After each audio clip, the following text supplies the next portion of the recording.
1. It says evaluate the expression to get the answer with the correct numbers and configure. So, on my calculator. And on the calculator, we will do 893.07 plus 3.29 minus 1043.6. And that equals, so the calculator, you get negative 147.24. And we have as you track, we're only good to the least significant digit, which is one place past the decimal. So we're good to right there. So the answer should be negative 147.2. Oh, okay. So what you got? I got 147.0. Should be 147.2.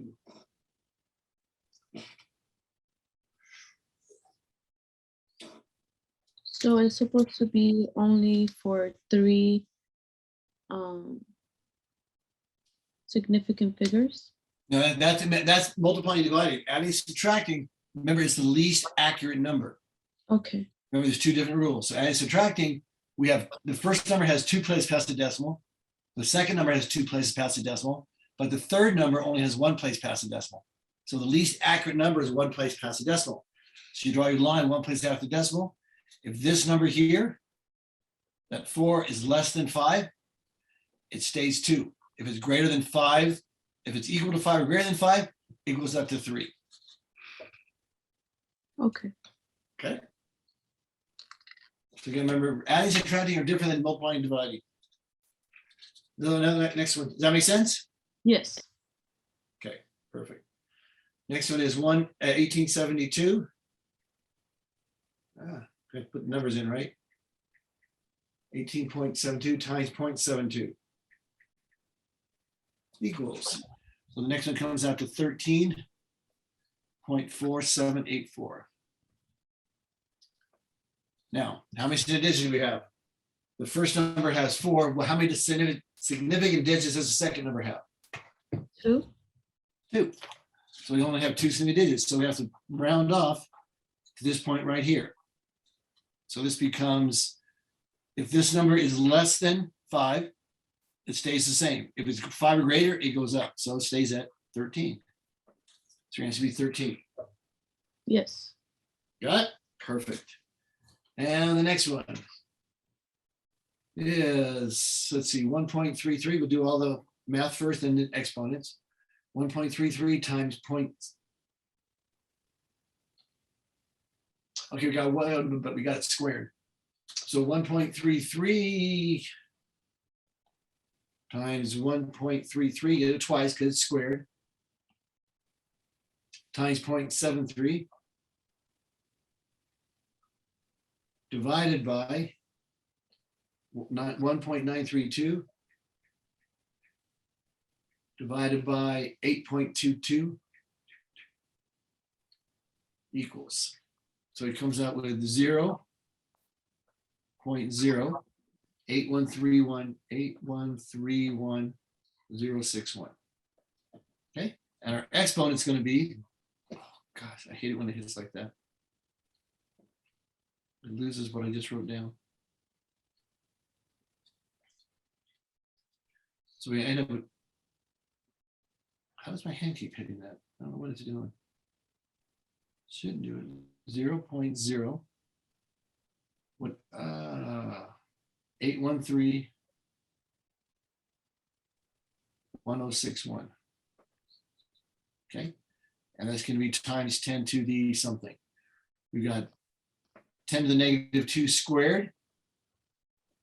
Let's write it all down. 10 to the negative 2 squared time, and then divided by 10 to the minus 7. So times, we change the sign, 10 to the positive 7, and 10 to the minus 5. We change the sign as we bring both those up.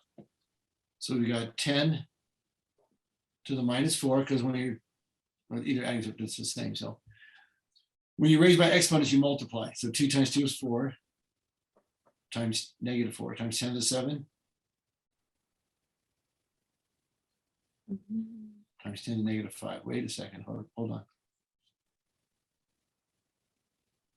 Yeah, 10 minus 10 is a 10 to the negative 4.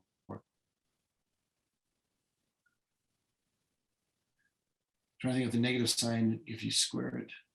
No, it's just a placeholder. Okay.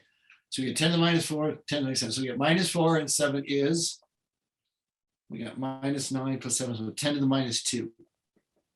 Because you got minus 4 and 7 is 3, minus 5 is negative 2. So that would be 0.083161 times 17. So put in sign notation, it would be 8.31, 8.13, sorry.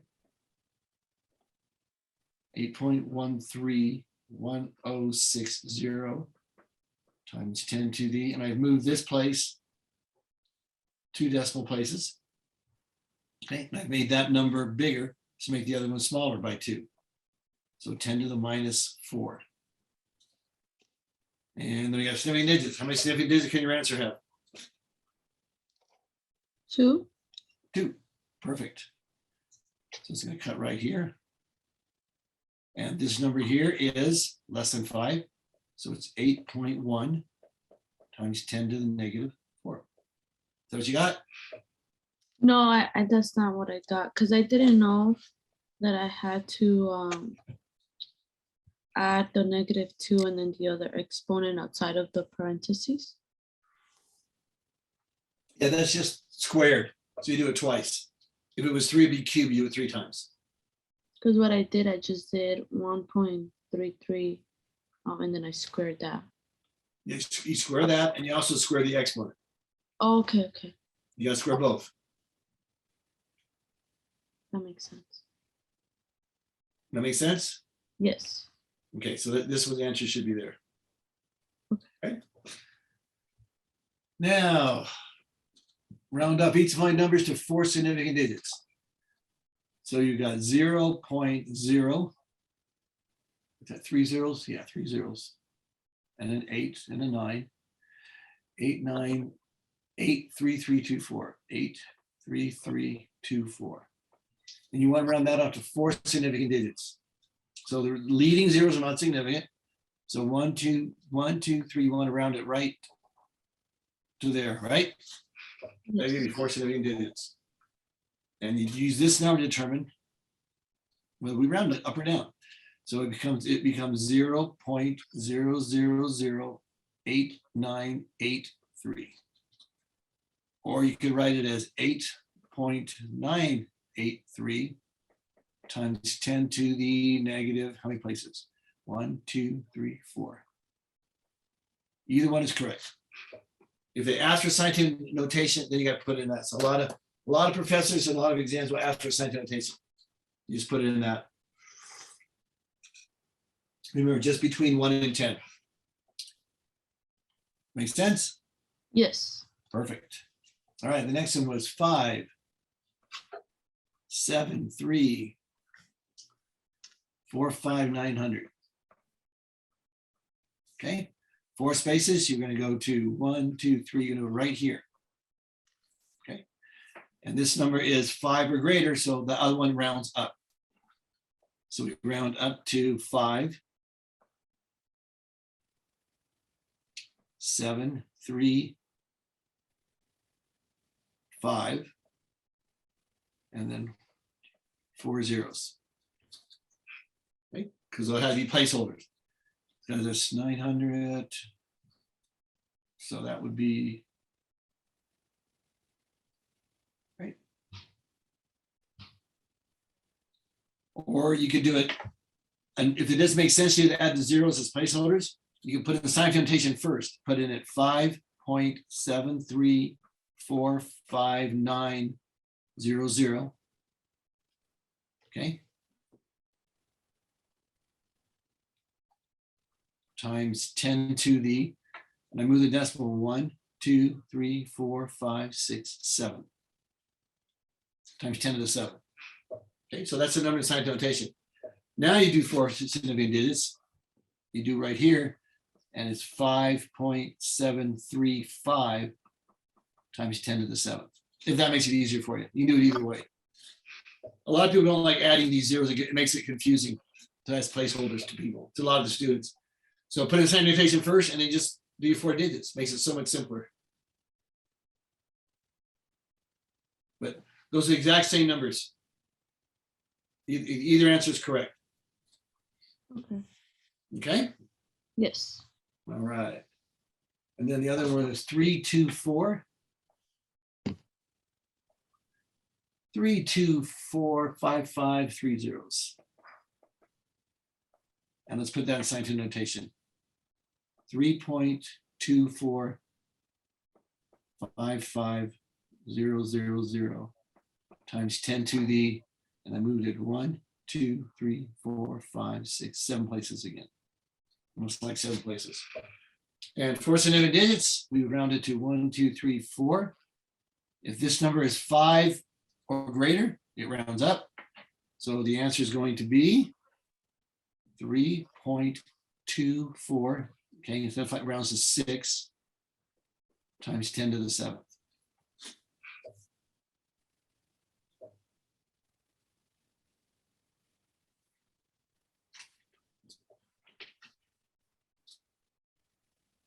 But like you said, it could just be written like the one on the left.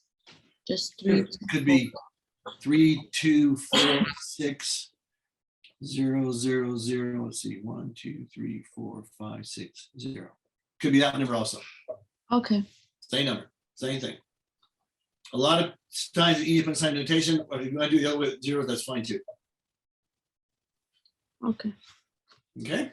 Yes. All right. And the next one.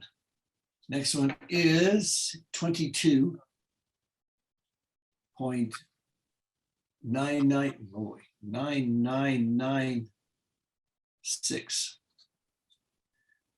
Okay. 4 significant digits. 1, 2, 3, you can round right here. And we look at that number. Okay. So the 9 rounds up to a 10. The other 9 rounds up to a 10, and the 2 rounds up to a 3. So it'd be 23.00. The 4 significant digits. Does that make sense, sir? Yes. Okay, perfect. And one more of these, 0.009. 0.009 7325. 732500. 4 significant digits. So the leading zeros are not significant. So there's 1, 2, 3, 4 right there. So we round off to right here, and that becomes 0.00973. And this is 5 or greater, so this becomes 3. Or 9.733 times 10 to the negative, what is it? 1, 2, 3. Either one of those is correct.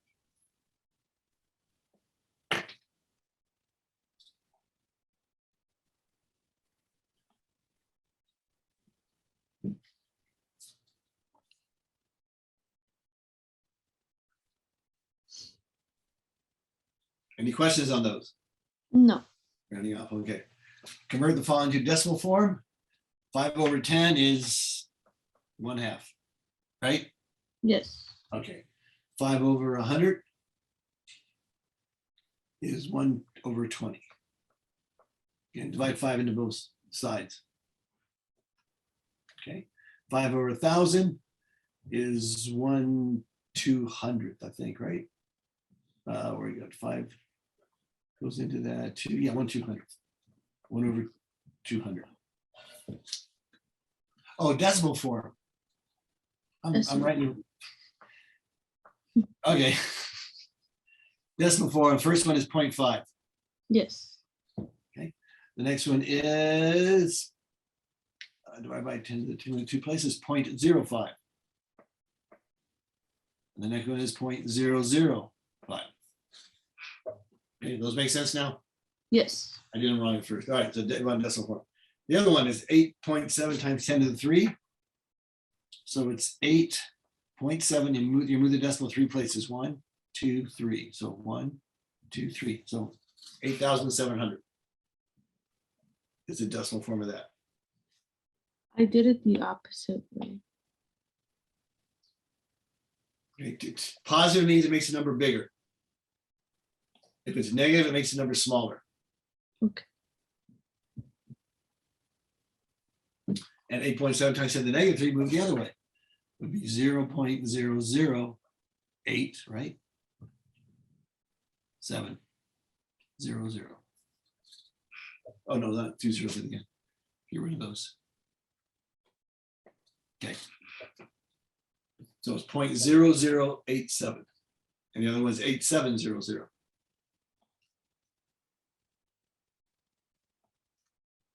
Is that making sense? Yes. If it's a positive number, it always makes it bigger. If it's a negative number, it always makes the numbers you're referring to smaller. And then 88.3 times 10 to the negative 2 is 0.883. Going to move 2 places to make it smaller to the left.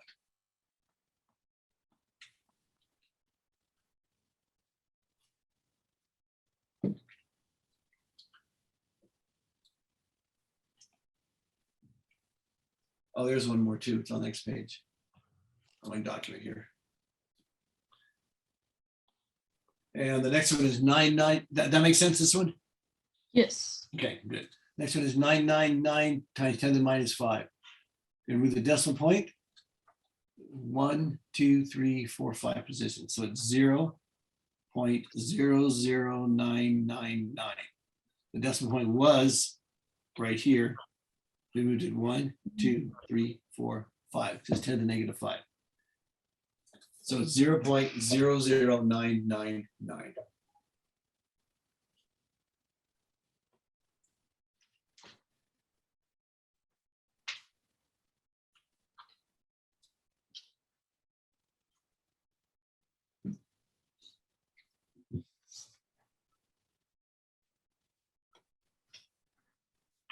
So any questions on any of those? No, it's all good. Oh, good. All right, perfect. So place find numbers in scientific notation. We've been doing that, so let's do that. So it's going to make the number between 1 and 10. So where is the decimal point going to be? Between what 2 digits?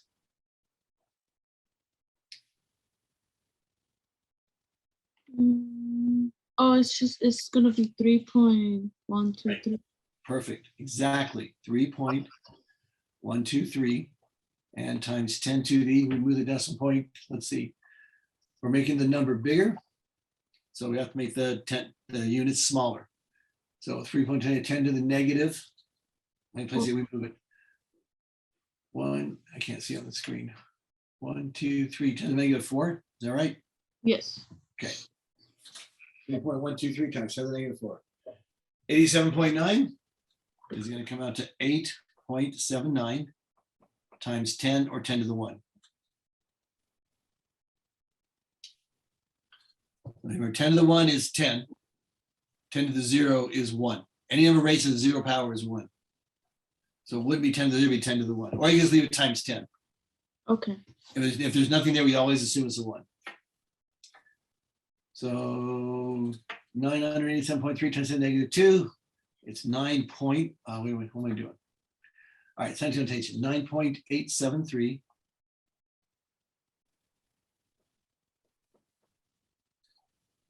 And we moved it 2 places to the left. We made it smaller by 2. So you have to make the other bigger by 2. So it's 10 to the 0, which is just 1.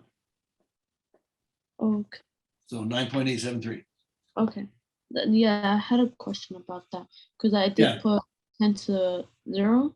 Yeah, 10 to 0 just is 1, but no one ever writes it that way. It's not wrong. It's just, you don't write it that way, but it is, technically it's correct. Because any number to the first power is that number. So 10 to the 1 is 10. And then any number to the 0 power is 1. Okay. Okay? Yes. All right. So 9.873. And 1.00892. 1.00892 to make it between 1 and 10. And where did we move the decimal point? We moved it, made the number bigger by 1. 1, 2, 3. So make it smaller by 3. Make keep the value the same. No, wait a minute. I made the number smaller. I made the number smaller. I can make it bigger. Hold on. Getting ahead of myself. 10 to the third. That Yes. moves to 1, 2, 3, 8.9. 2. Perfect. Is that what you got? Yes. All right, perfect. And 1,834 times 10 to the 6, 1.834 times 10 to the, if there's a 6 there, I made the number smaller. With the decimal point 1, 2, 3 places to make it smaller. Can I make this bigger by 3, 10 to the 9th?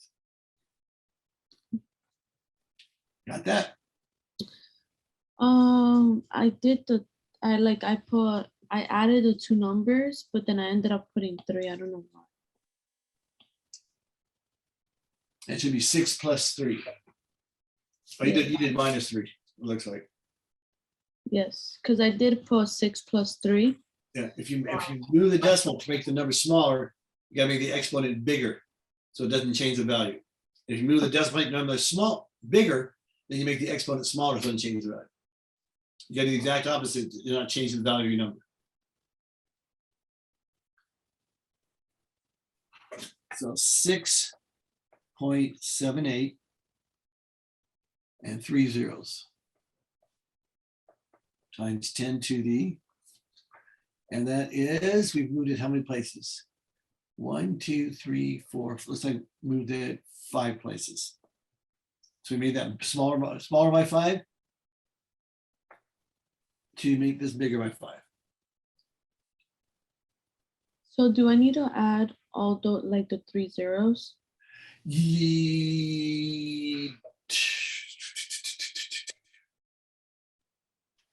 Technically, no, because they're not significant in this case. They don't change out the number. So you could put 6.78 times 10 to the 5th.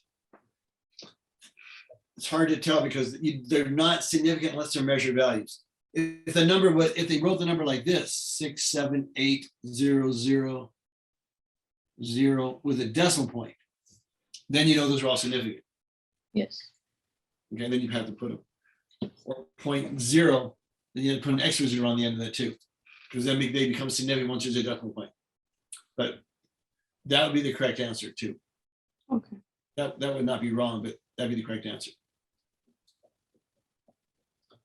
And one more of these, 7.78. 7.7 times 10 to the, and I move the decimal 1, 2, 3 places to make it bigger. So I make it smaller by 3. So 10 minus 3 is 7.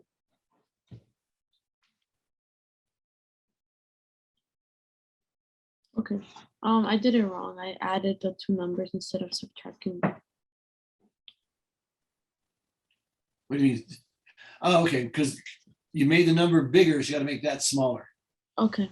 I move the decimal point.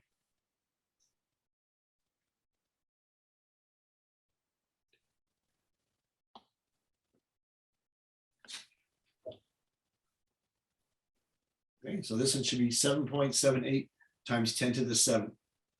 Because you move the decimal point, you made the number from 0.007 to 7.78, so you made them bigger.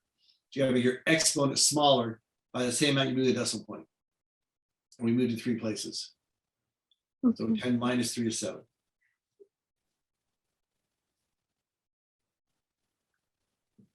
Okay? Yes. All right. Exponents, just moving them around. So 10 to the minus, is that a 3 or an 8? 3. Well, actually, 10 to the negative 3 times 10 to the 8 times 10 to the negative 5. We bring it up, change the sign, times 10 to the negative 3. We bring those up. When we divide these, we want to change the sign. So negative 3 and 8 is 5. Minus 5 is 0. Negative 3. So it becomes 10 to the negative 3. Is that what you got? Yes. Yep, perfect. And the other one is 10 to the 6 times 10 to the 8.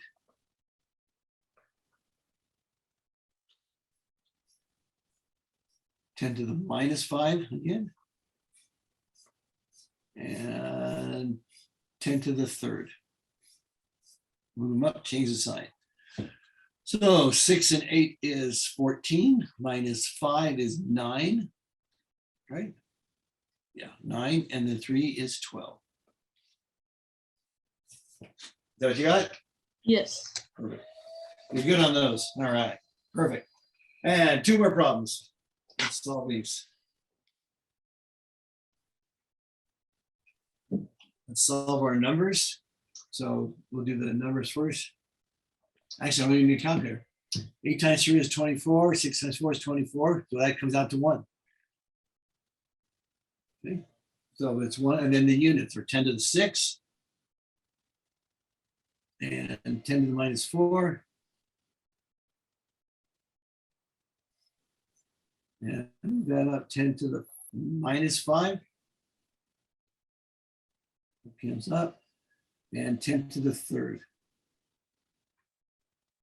So this is 6 and 4 is, was it negative 4? Yeah, my negative's not very big on this one. Negative 4, negative 5, and positive 3. Okay. 6 minus 4 is 2. 2 minus 5 is negative 3. Negative 3 and 3 is 0. So your answer comes out to 1. Is that what you got? Yes. Perfect. All right. And one more. We got 10 times 10 to the 2. So that's 90 divided by 15. Okay, let's do that. So 10 times 9. So the number we do 10 and 9 is 90 divided by 15, which is 5 and 3. So 90 divided by 15 should equal 6. Yep, it does. Double check myself. So we have 6 times 10 to the what? It is going to be 10 to the 2. And times 10 to the negative 6. And we're divided by 10 to the, is that a 5? Yes. Bottom of the key, negative 5 comes out to. And negative 4, so positive 4, it comes up. So negative 5, 4, 2, negative 6, got it. So 2 minus 6 is negative 4, minus 5 is negative 9, plus 4 is negative 5. 6 times 10 to the negative 5. You know what you got too? No, I think I maybe didn't change like the negative signs because I got negative 13. 2, 6.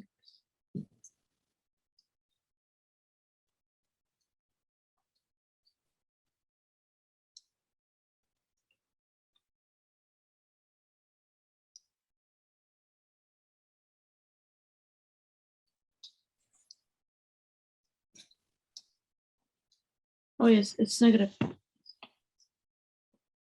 It's negative 5. Yes, I did it wrong. All right. That was it. Yes, sir. All right. So any questions on any of those? No. Perfect. All right. Let's pick up where we left off. We left off doing combinations. So what would help if you have your periodic table from the data packet in front of you so you can see the elements. Yes. Remember, the number 1 column, the alkaline metals are +1. The alkaline earth metals are +2. The rest of the transition ones, the ones in the center, those all vary. The charges can be different. Okay, and then the 3rd column where it says 3A on the top is +3. The column that has carbon, which is 4A, is 0, it's neutral. And then we go -3, -2, -1, back to noble gases. So it's 1, 2, 3, then 0, then -3, -2, -1, and then 0 for noble gases. That's how they combine. All right, so when we combine elements, we talk about 2 different types. You have ionic and covalent. We're doing ionic is when you combine a metal and a non-metal. So an element from the left side of the line with an element from the right side of the line, that bold line. Covalent lines are two nonmetals. Okay, so ionic would be, we're going to combine, let's combine potassium. And we're going to combine that with nitrogen. What's the charge on potassium? It's number 19. 19. Oh, is it 1 Plus 1, plus 1? right? So it's a plus. And what's the charge on nitrogen? Nitrogen. Yep. Oh, sorry. I think it didn't. Oh, -3. -3. So remember a little crisscross rule? We have potassium combined to nitrogen. The 1 goes over here, the 3 goes over here. So K3N is potassium nitride. That doesn't look. There we go, K3N. Okay. They have to combine to balance their charges. The charges have to match. So potassium is +1, there's 3 of them. So that gives you +3. Nitrogen is -3. That goes to 0. We've always got to balance.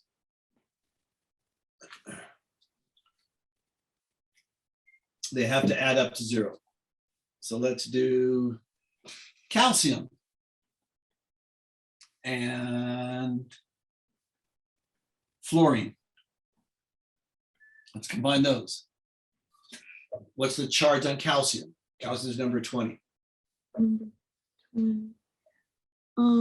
+2. +2. What's the charge on fluorine? -1. -1. So we crisscross them. We end up with calcium with a 1, fluorine with a 2. This is +2. This is -2. Each one's -1. It comes out to 0. All the charges have to balance. So I can give you any metal, non-metal now, and you can predict what the chemical, you can tell me what the chemical form is going to be. Let's do magnesium and phosphorus. What's the charge on magnesium? Magnesium is number 12. +2. +2. What's the charge on phosphorus? Phosphorus is number 15. -3. -3. So we have Mg, crisscross our numbers, 3, P, 2. We have 3 magnesiums, each one's worth +2. That gives you +6. We have 2 phosphorus, each one's -3. That gives you -6. Add those together, it comes out to 0. Ionic compounds have to balance.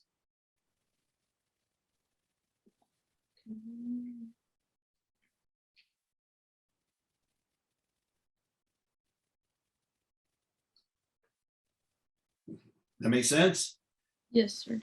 Now, the only thing I be careful with the crisscross rule is if we do something like, let's do calcium and oxygen. What's the charge on calcium? +2. Okay, what's the charge on oxygen? -2. -2. So if you did the crisscross rule, we'd have Ca2O2. That's not right. Because they're both the same, you can reduce it. So it actually should be CaO is calcium oxide. That's the only thing you gotta watch out with the crisscross rule. If they're the same number, just reduce them to the lowest common denominator. Does that make sense? Yes. Okay, that's the only thing you gotta watch out when you crisscross them. All right, so any numbers I give you now, let's throw in a little twist here. Let's start dealing with the transitional metals. The transitional metals don't have a set charge. They can be different. So you have to tell me what the charge is when we're naming it, or I have to tell you. Okay? Yes. So I want to get into that. Let's do it. I don't want to get ahead of myself here. Maybe because you got to put that in the name.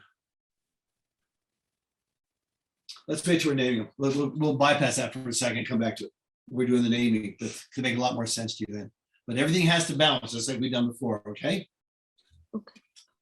All right, so that's how we balance ionic compounds. And then, protons, neutrons, electrons, all that stuff. Okay, now we're gonna start naming these compounds. So you gotta be able to look at like the CaO here, we underline there, that you have to be able to name it if you're writing in a text, yeah, it's calcium oxide. So we're naming compounds that contain a metal and a non-metal. Okay, you have to name them according to how they combine. In other words, they're combining by charge. So there is no such thing as CaF3. Cannot occur. Can only occur to CaF2. So you don't name the charge when you're naming ionic compounds. Covalent ones, you have to name the number because they don't balance by charges. So we're naming this, and we just named the two elements. Okay, so we have, like I said, calcium fluoride right here. So we name this, we take the name of the first element. The first element is always the metal. The metal is named first, then the non-metal. That's how you write it, that's how you name it. So Ca is calcium, so you just name it just as it's on the periodic table. Just copy it. Calcium, and the next one is fluorine. For the non-metal, you drop the INE ending and add IDE. So instead of fluorine, we drop the INE and add IDE. Okay, so it's calcium fluoride.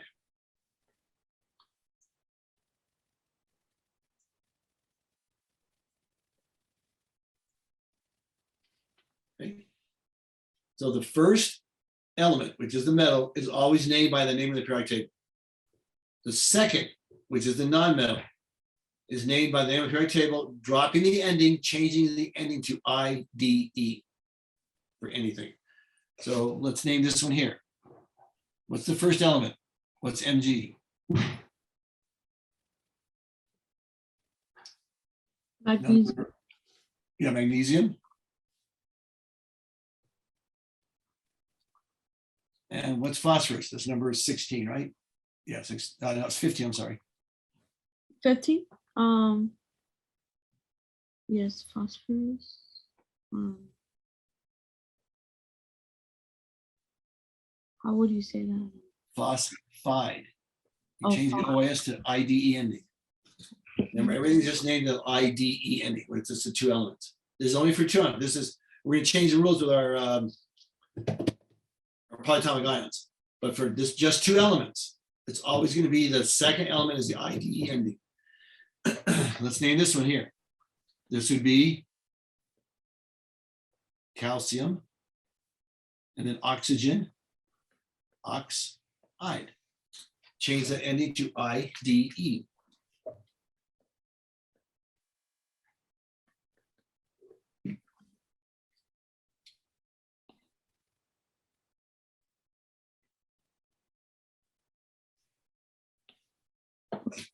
Okay. And where's another one here? Here, right here. Name that one. K stands for what? Is it potassium? Potassium. And then nitrogen. Then nitrogen, which would be called Nitride. nitride. Perfect. You got it. Potassium nitride. IDE ending. Okay. So now we know how to name them. We know how to write them. Let's name them and let's do that. So let's do a couple practices going the other way now. We've written them out, then we named them. Now let's name them and go the other way. So write the formula for rubidium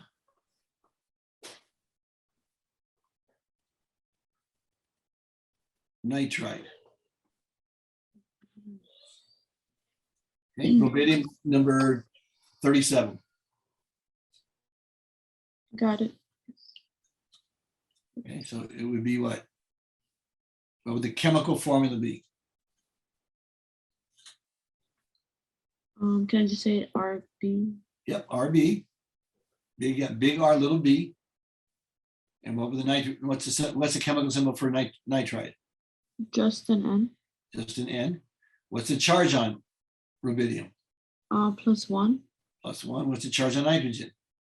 -3. -3. So it would be RB3N. That's how you write rubidium nitride.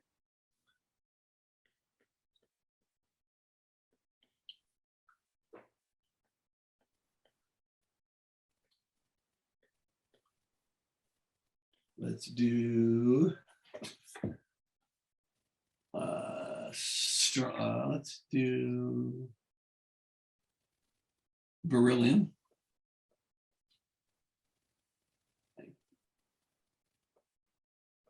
Beryllium and sulfide. Beryllium sulfide. So if I tell you the name of beryllium sulfide, what do you write as a chemical signal? Beryllium is number 4.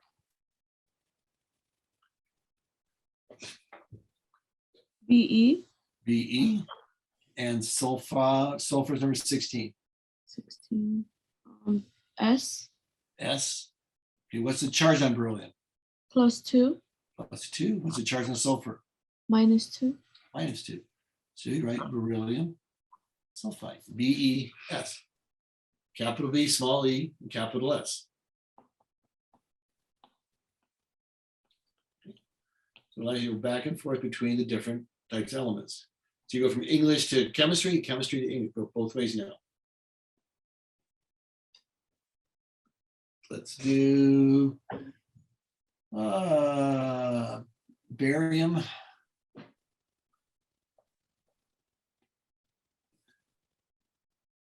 Let's do barium iodide. Remember, all the endings are IDE. We change them to ID when we name them. So barium iodide. Barium is number right on the bottom there. 26. Was that 56? Yeah. So barium is what? Ba. Ba. And iodine is 53.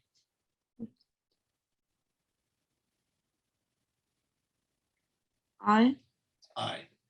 What's the charge on barium? +2. What's the charge on iodine? -1. -1. So we'd have Ba, I2. Remember, every time you combine a metal and non-metal, they're ionic compounds. And ionic compounds, you write out as a balanced charge. So a metal and a non-metal have to balance their charges. That does not apply to covalent compounds, which we'll get to in a little bit.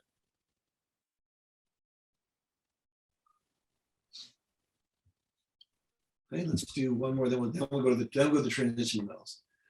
Let's do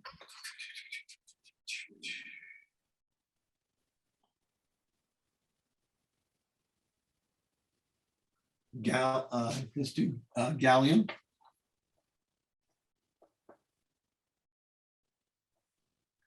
And let's do gallium oxide. Okay, gallium is number 31. So what's the symbol for gallium? Ga. Ga. And oxide is?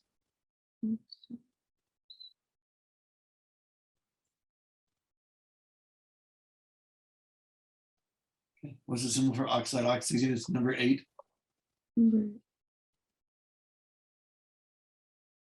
Number 8. Number 8. Remember, oxide is oxygen, the element. Oh, yes, sorry. Mine is, it's just O. It's just O. It's good. What's the charge on gallium? +3. And oxygen? Oh, -2. You got to remember the IDE. Don't let it fool you. Remember, you change the ending to IDE. So oxide is oxygen. So it would be Ga2O3. Gallium oxide. So you can write it in English and you write it in chemical terms. All right. Any questions on that so far? No. Okay. Now we're going to use a transition metal. Remember, the transitional metals have different values, different charges, but you still got to balance the charge. So in the name of the transition metals, we use Roman numerals to determine the charge, because you have to tell the person the charge or you don't know what compound it is. So let's do the English portion first. Again, it's a metal and non-metal. So let's say iron. So let me put iron. And in parentheses, I'm going to put Roman numeral 3. Iron 3 fluoride. This takes the English part and we'll put it there. So whenever you look, we'll look where iron is. Iron is number 26. Iron is in that middle section, which is a transition metal.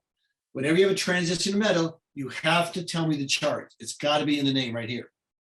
Because you don't know, because the charge can vary. So you have to tell the person the charge. So when we write it out, we write iron, which is Fe, and we write fluorine, which is fluoride. Now, we got to balance the charges, right? Okay, so iron has a +3 charge. How do I know that? It says it right here. Okay, and fluorine has a -1 charge. It's number 9. It's a halogen, okay? So iron 3 fluoride is FeF3.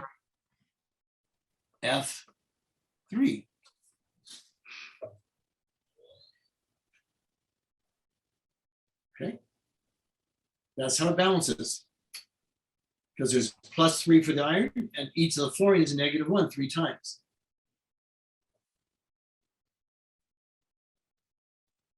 That sort of makes sense? Yes. Okay, we'll do a couple more. Let's do iron 2 fluoride.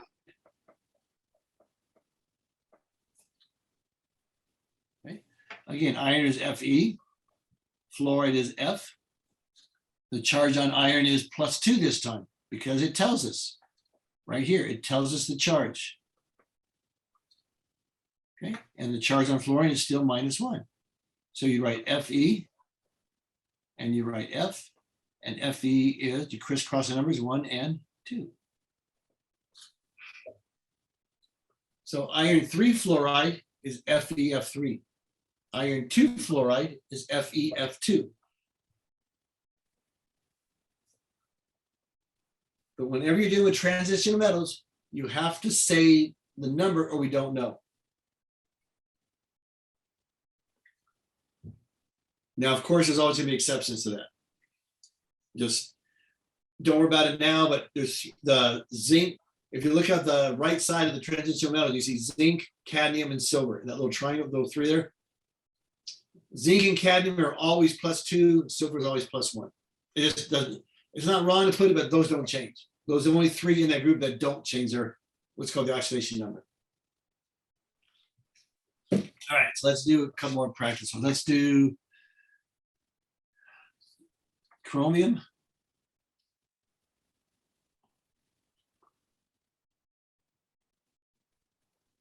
For oxide. Okay. Again, it's an ionic compound. So you have to balance the charges. We're using chromium, which is a transition metal, so we don't know the charge. So look at chromium. How do we write chromium in the symbol? It's number 24. CR. Chromium Cr, and oxide is Just oxygen. Just yeah, perfect. What's the charge on chromium? 5. It's what? I don't know. It's +4, right? That's 4. Because you got to remember Roman numerals. That's 1, that's 2, that's 3, that's 4, 5, 6, 7, 8, 9, and 10. It won't go any higher than that, Okay. right? Those are your Roman numerals. You don't use it that often, so most of you don't know, but that's how you write a 1, a 2, a 3, a 4, a 5, 6, 7, 8, 9, and 10. So every line represents a number 1 and the V represents the number 5. If it's to the left, you subtract it. So IV is 5 minus 1, which is 4. V is just 5. And then if it's to the right of the V, you add it. So V1 is 6, V11 is 7, V111 is 8, and then 10 is X. And then you put the one line to the left of X, that's 10 minus 1, which is 9, and X is 10. 11 would be X1, 12 would be X11, etc. Okay? Yes. All right. So chromium has a +4 charge. Let's write it above it. Oxygen has a -2 charge.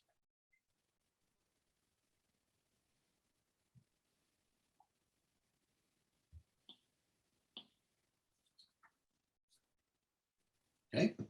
So we use a crisscross again, Cr2O4, and we can reduce those numbers to CrO2.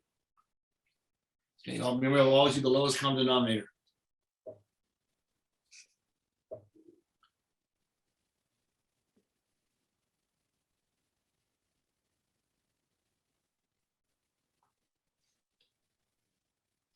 Okay, so this would be chromium 4 oxide. Now, if you look at oxygen is -2, and there's 2 of them, so that makes it -4 over here. If you look at chromium, that was +4. 4 minus 4 is 0, and it bounces. Okay, it's a little bit tricky with the transitional metals. Let's do titanium.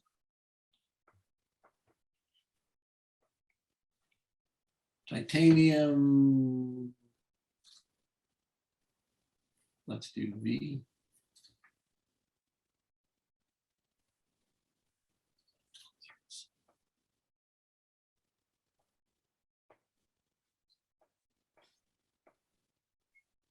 All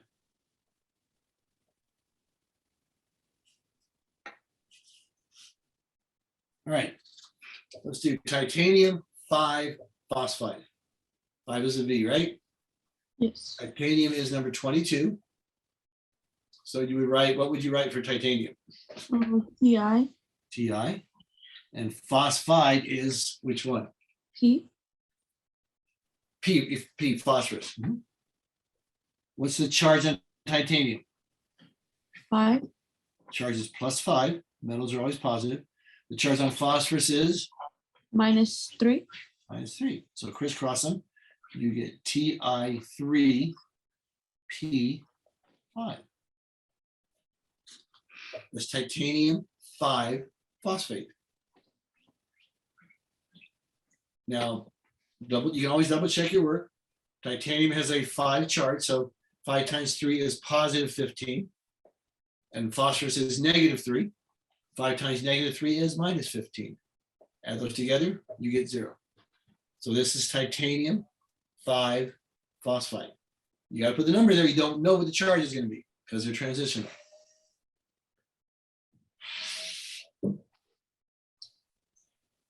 Let's do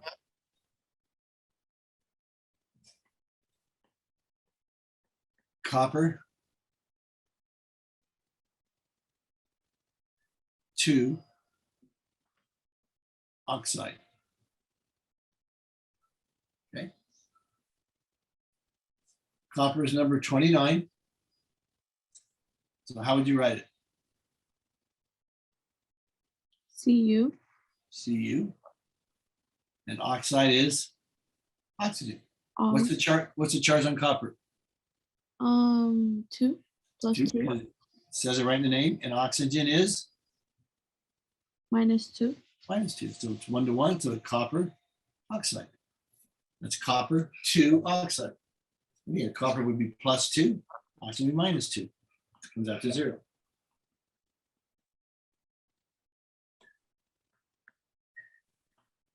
Let's do copper 1 oxide. Same thing, copper 1 oxide. We have copper and oxygen. Oxygen is -2, copper is +1, right? In this case. So you write Cu2O. Most students make a mistake. They see copper 2 oxide, they write Cu2O. Okay, that's not right. This is copper 1 oxide. This is copper 2 oxide. You're not naming this subscript right here. You're not naming that. You're naming the charge in the oxidation state. And that's being told you by the chemical formula. So don't make that mistake. Everybody, a lot of people make that mistake. They say copper 2 oxide, put a 2 on the copper. That's not what it is. That's the oxidation number. That's the charge. That's not the subscript. These subscripts are determined by the charge, not the other way around. So the one on the left here is copper 1 oxide. This one on the right is copper 2 oxide, which is CuO. Let's do a couple more of those. Those can be confusing.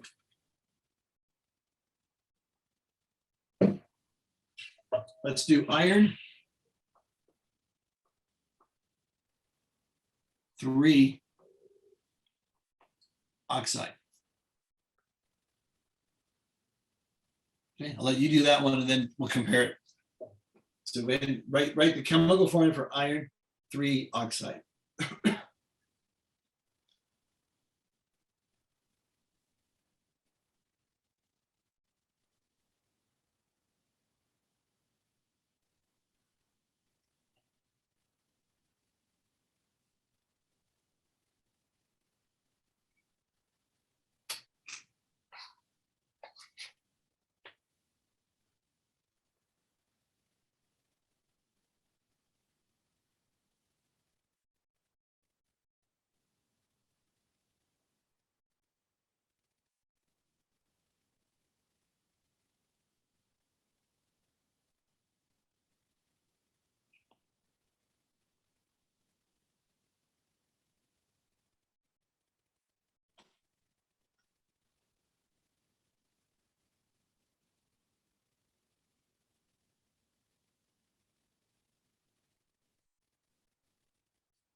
You got some?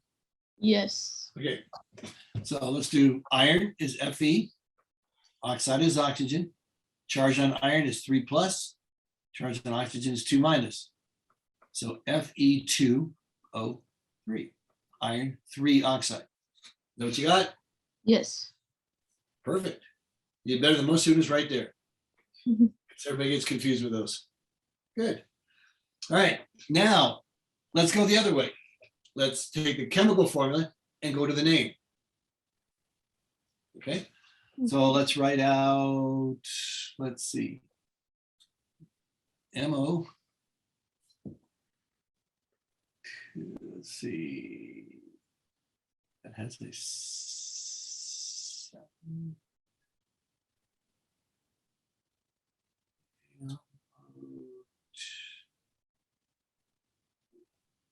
Two. N.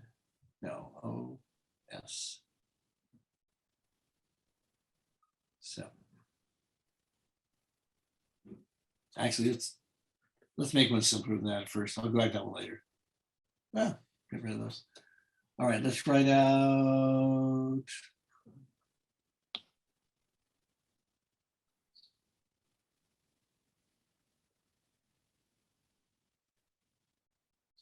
All right, CR2O3. Let's name that one.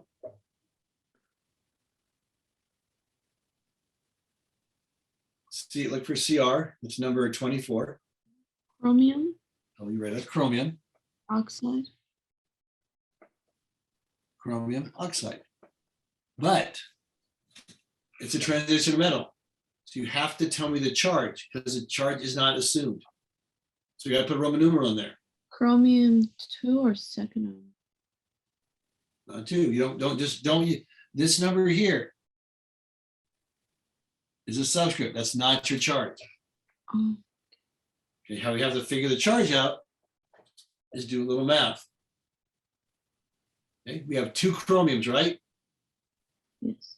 So 2 times some number, let's just put X in there, plus we have 3 oxygens, right? 3, what's oxygen? -2, right? Yes. Equals 0, because the charge has to balance. So we have 2x minus 6 equals 0. 2x equals 6, x equals 3. So it's chromium, the charge on chromium is 3. So chromium 3 oxide is how you'd have to write it. Okay. Just got to figure what number charge it is to balance off the number of the negative charges to give you a 0 overall charge.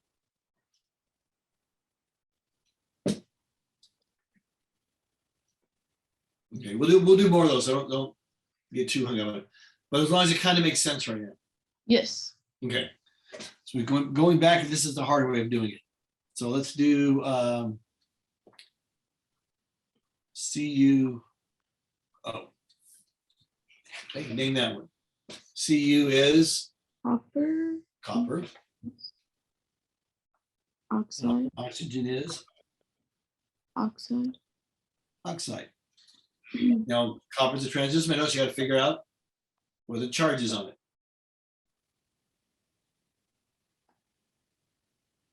So there's only one of them, so we'll call that X. Plus, there's only one oxygen, which is -2, has equals 0. X minus 2 equals 0, X equals 2. So copper 2 oxide.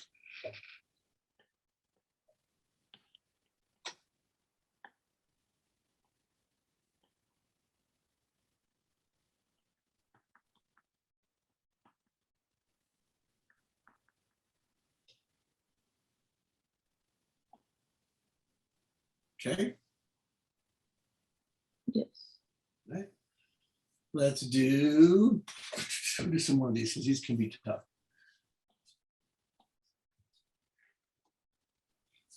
Let's do PD.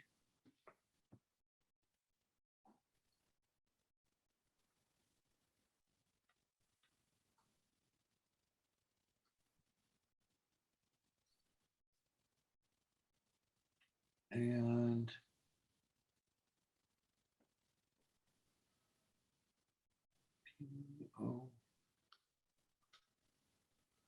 PO3.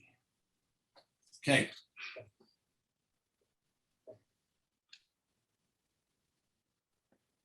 Palladium. Okay. So PD is, where do you get it from? I lost it. It's 46 palladium. So it's Oxide. palladium oxide. Is that right? Yes. What? Yes. Yeah, add one more thing to it. And then Right. Relative to transitional metal. so it's just X plus 3 and then -2 0 -6. Oh, it would be palladium 6 oxide. Perfect. And 6 is Bi. Always remember those.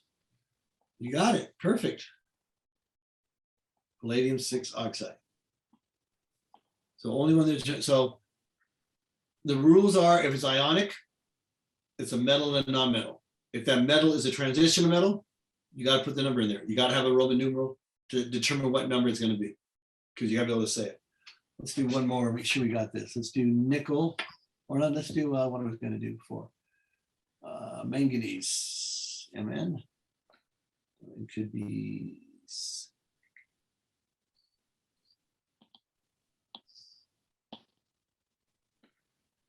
manganese. Let's do Mn.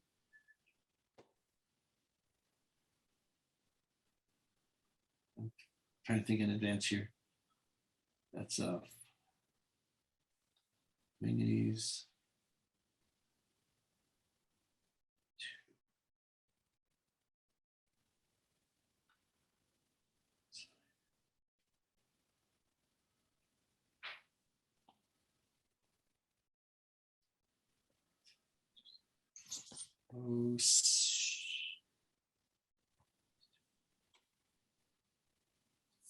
All right. MN205.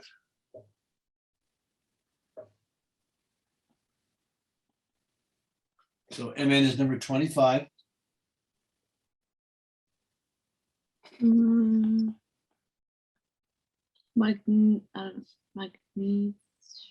Manganese. manganese, And O is what?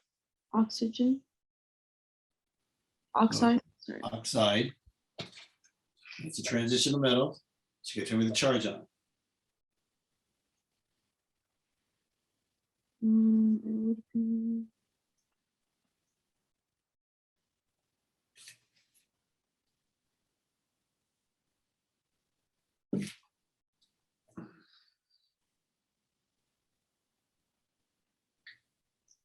would it be 1? Oh, No. because that'll give you, if it was 1, that'd be 2 times 1 is 2. And oxygen is -2, that's -10. So 2 minus 10 does not equal 0. You gotta make sure they equal 0. Okay, I'm losing my oxide. Okay, so manganese, you have 2 manganese, right? Yes. So let's put 2x 2x. plus 5 times the charge on oxygen, which is -2, right? Wait, why is it 5? Oh, I didn't see that. I was looking at the one on top. Oh, okay. Okay, yes. I'll do it again. It's easy to make mistakes on this stuff.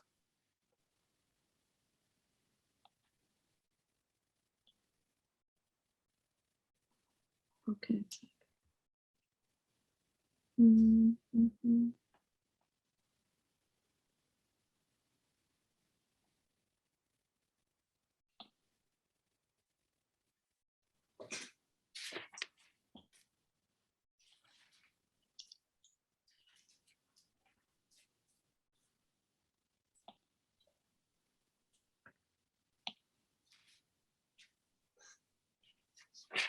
Yeah, so I'll just be +5. Yep, it'd be 5. So what would I write in the parentheses? I would write a V from Roman numeral for 5. Manganese 5 oxide.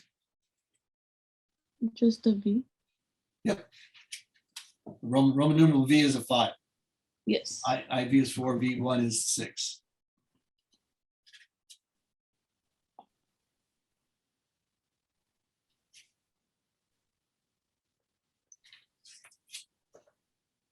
Okay.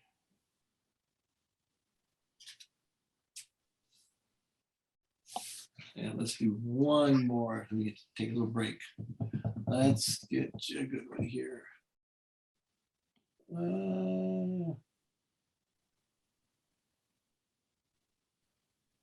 Let's do.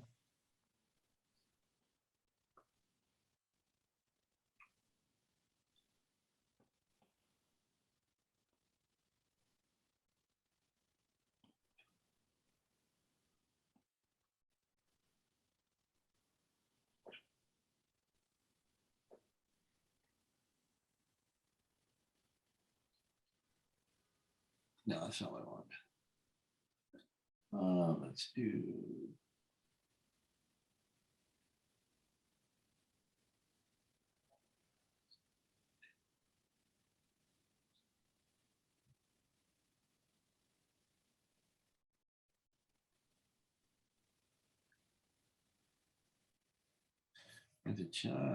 Hold on.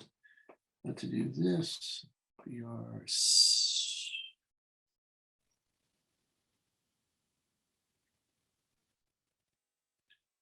Three.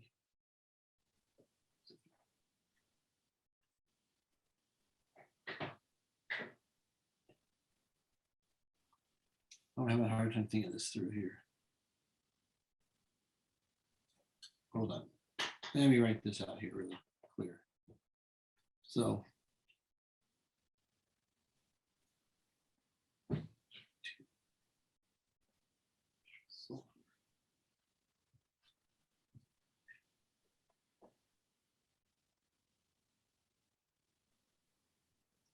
Let me make sure this is going to work. Yeah. Okay. Name that one. Let's get the name, then we'll go through and do it. Gold. Then sulfur. Mhm. Sulfide.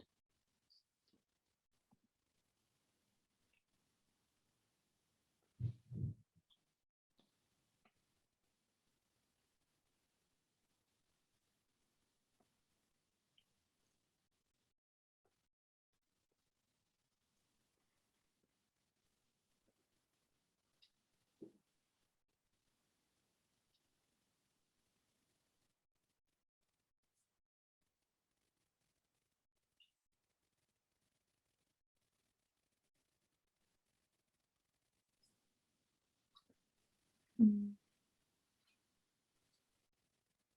Mm.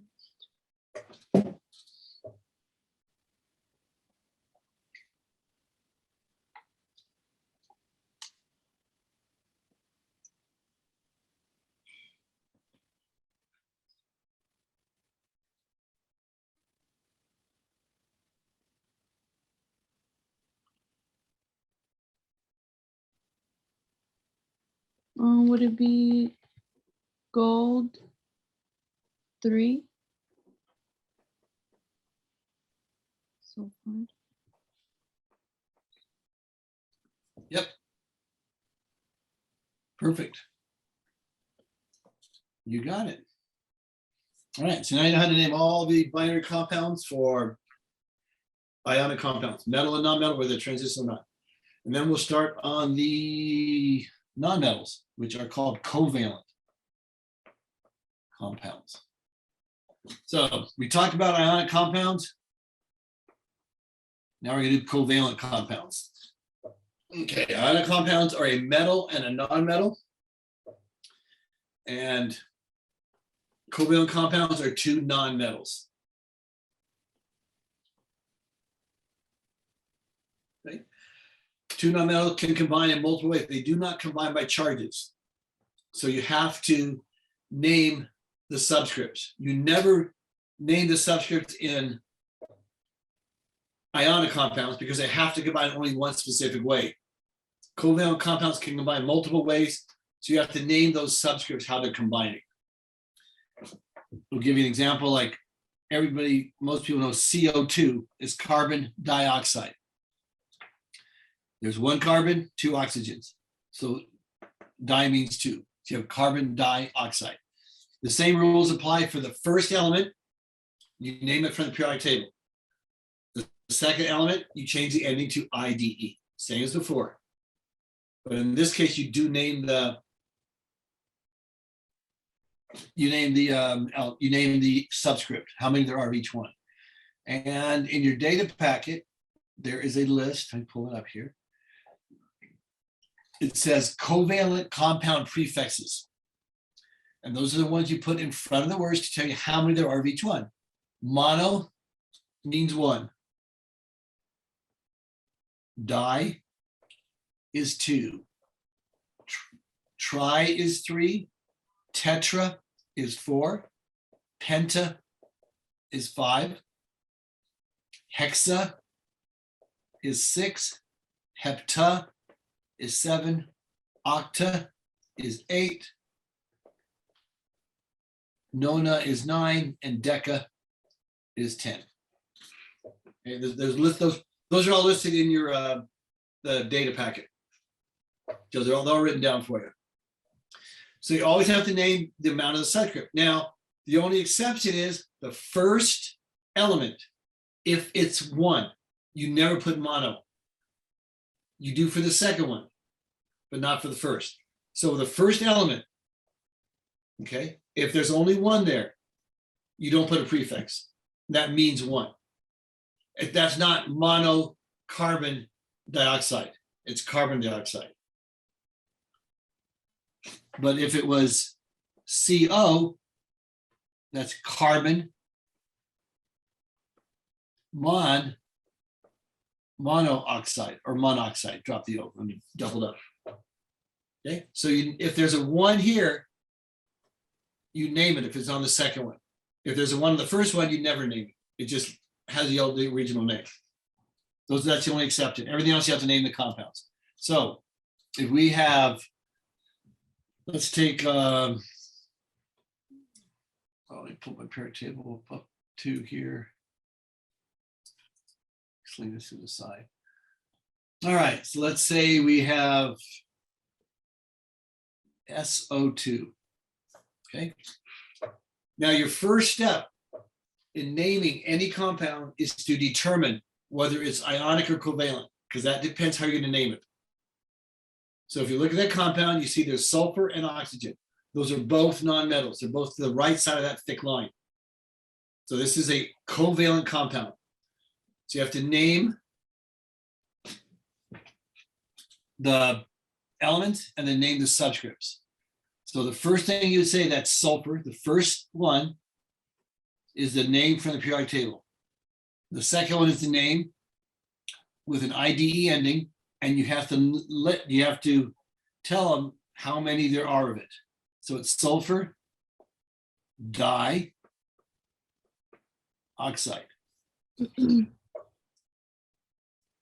So far, so good? Yes. All right. Then we have, let's do S2O5. Okay. Again, we have sulfur, but we have two sulfur. So this is di-sulfur, penta, oxide. Okay, it's a covalent compound, so you have to name the subscripts because it does not combine by charge. Okay, so it's di-sulfur. Di means two. Sulfur is the name of the first compound. Penta means 5. Oxide is oxygen.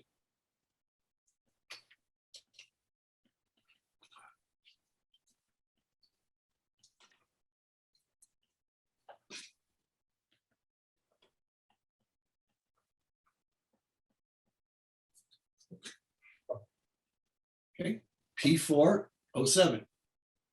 4 is this 4 here. You have to name these subscripts. You only leave it off if it's a model for the first one. Okay, so with 4 is tetra. So this is tetra, phosphorus. 7 is hepta, oxide.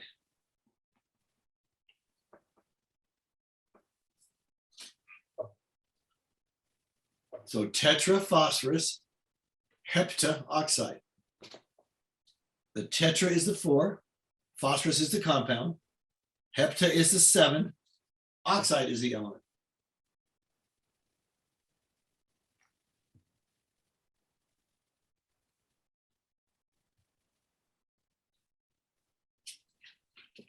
Okay.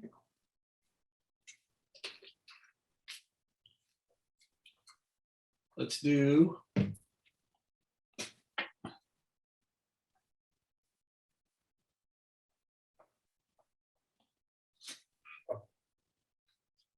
okay.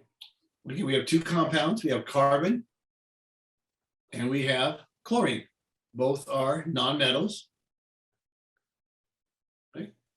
So the carbon is the first element, and it has a 1 because there's nothing there. It's a 1, and we never named that one, so we call that one carbon.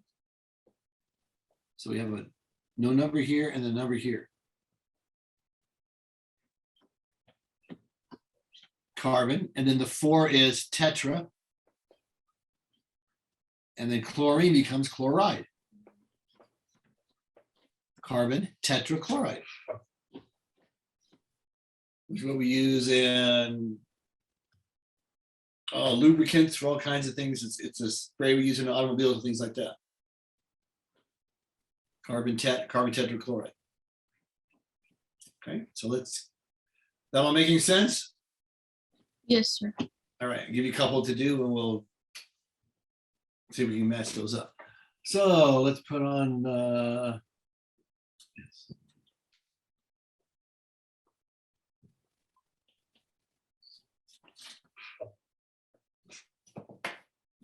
let's name that one.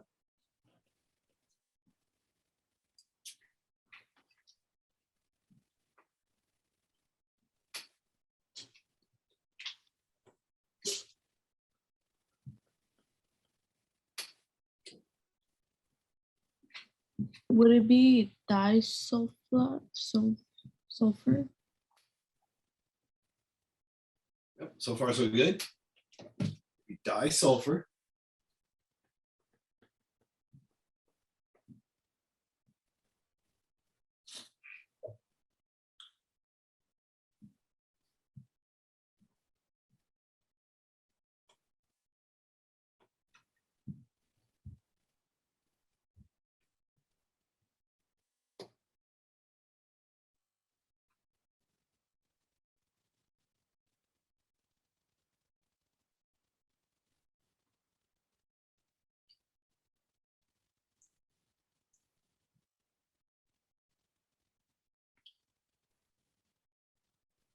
Hexabromide?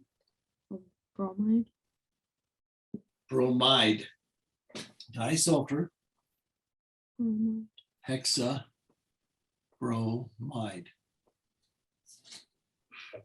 Good. All right, we'll do some more of these.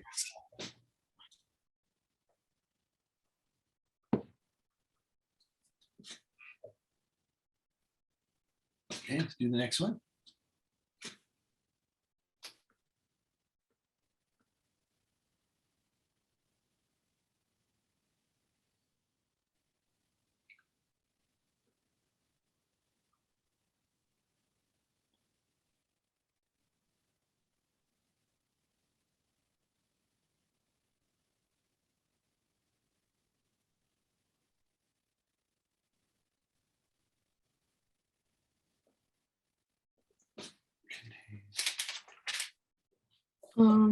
Tetraphosphate or phosphorus? What was that? Tetraphosphate? Tetra. Phosphorus. Phosphorus. Okay. Deca oxide? Deca. Oxide. Perfect. Let's do one more, then we'll do it the other way around. Let's do.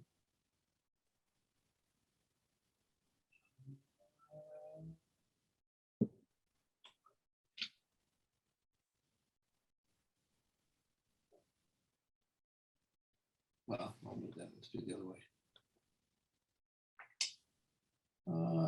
Let's see what I want to do.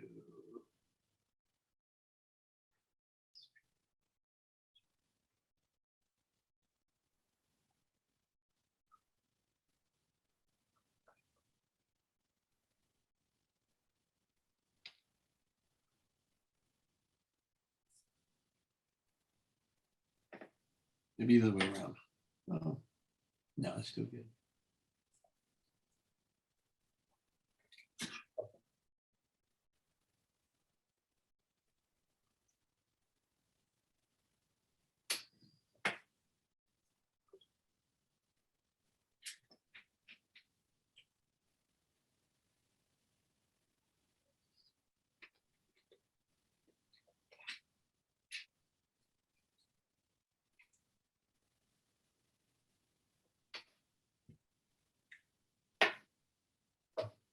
So would it be trioxide Okay.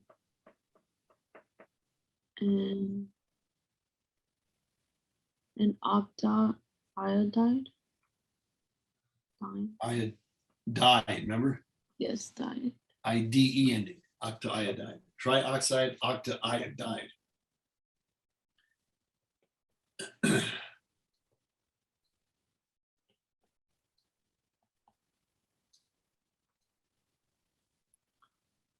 Okay, and let's go backwards. Let's say the name, you get to write that out. Let's do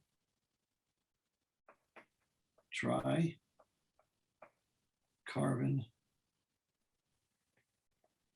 penta oxide. It'll be the chemical formula. Here's something I found on the web. According to wiseageek.com, Alexa, the basic working stop. I guess it triggered Alexa for some reason. So tricarbon pentaoxide. Carbon 3. C3. C3, Mhm. and then O 5. Perfect. Tricarbon pentoxide. Let's do. Da, da, da, da.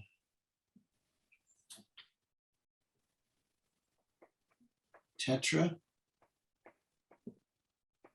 Nitrogen.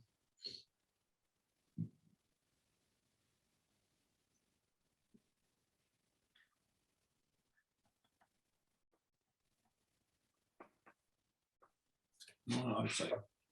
Tetranitrogen monoxide. N3 4 4 4. And 4, right? Tri is 3. Tetra is 4. O 9. Got it. Perfect. And do one more to complete the page. So we'll go on to new stuff. Let's do.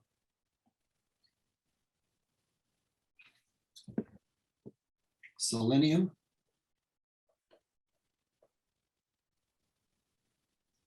Hexa.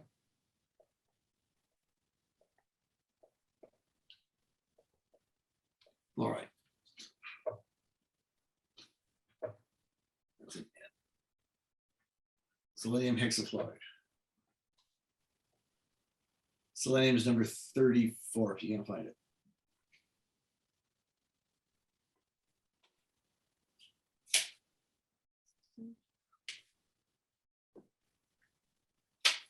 Oh, SE.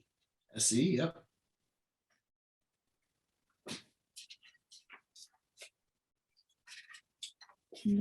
F. FE, right? Yes, FE. Not Fe, F. Oh, just F. Fe is iron. Iron. Okay. F is fluoride. Mm, Hexa. Would it be 6? Yep. SeF6. Perfect. All right. Now, well, let's do some practice. We'll do the atomic ions.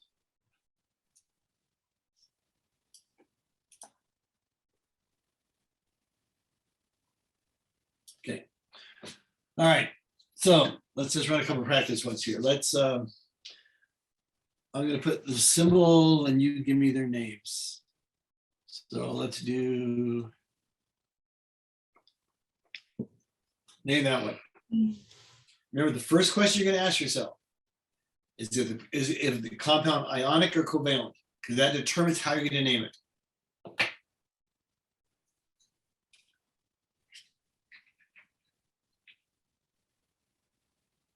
Magnesium.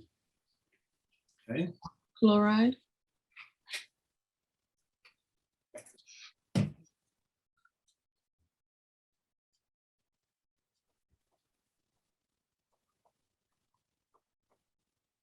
Perfect. Let's do.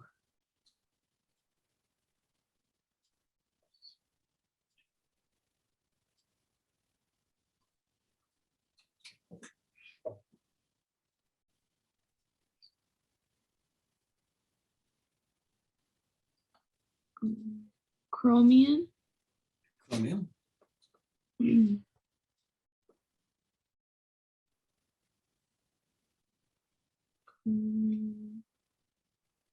then oxide.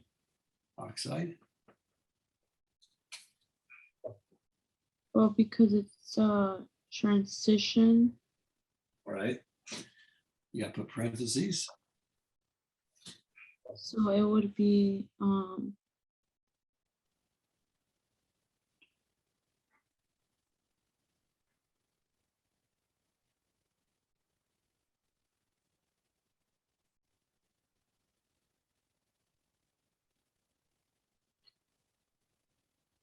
2.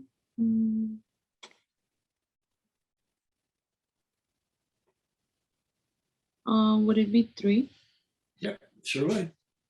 Chromium 3 oxide. Very good. Let's do.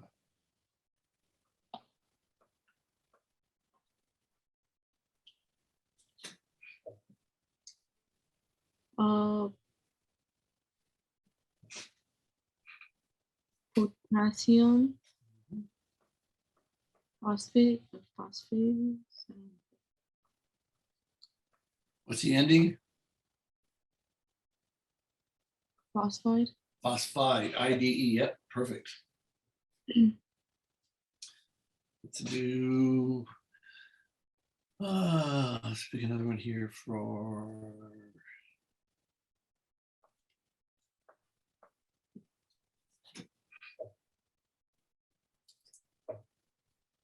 Nitrogen oxide.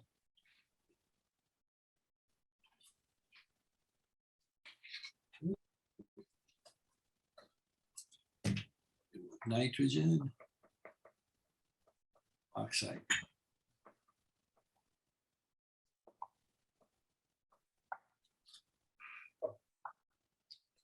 That one doesn't work. What's the first question you ask yourself? Is it ionic Or covalent? or covalent? Which one's this one? Mm,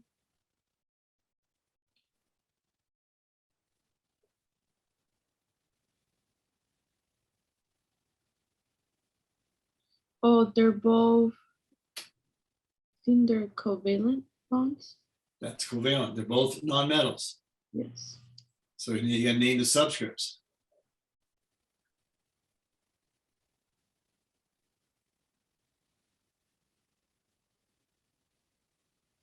So it would be like we did on the last one.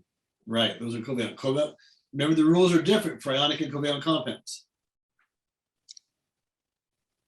They don't combine charges. Right. So you have to name the subscripts. You have to name these little subscripts right here. You gotta tell me what those are. Yes.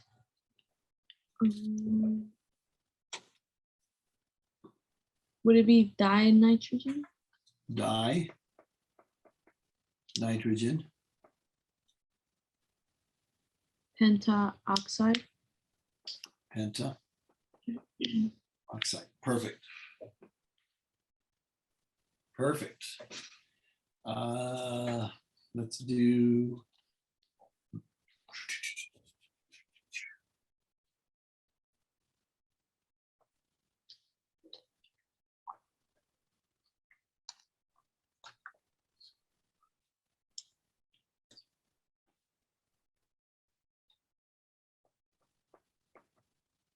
Okay, what's the chemical formula for manganese 4 sulfide?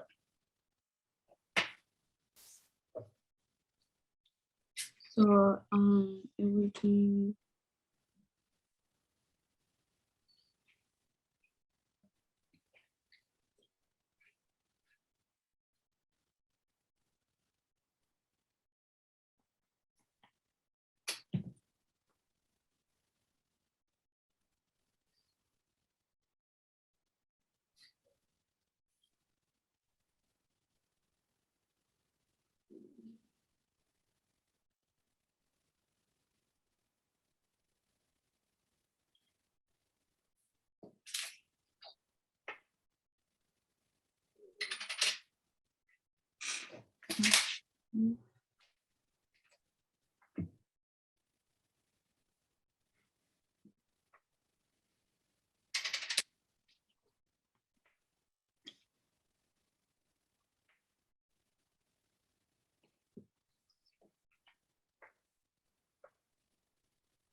so it has to be, oh, okay, so we already know that X is 5 or no, not 5, 4.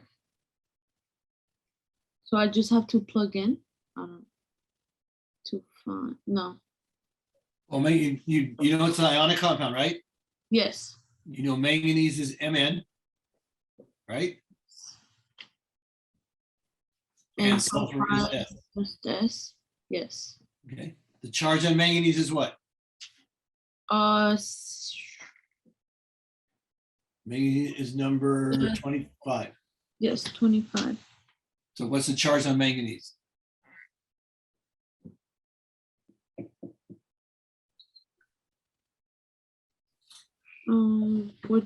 Is it 7? No, maybe it tells you the charge right here. Okay, yes. 4. Manganese is a transitional metal, so the charge is written in the formula. Oh, 4. Right, so manganese is +4, and Yeah. sulfur is what? -2. -2. Okay. So we have manganese 2S4 and reduce that to MnS2. Oh, okay. You are crisscross and then reduce it to the lowest common denominator.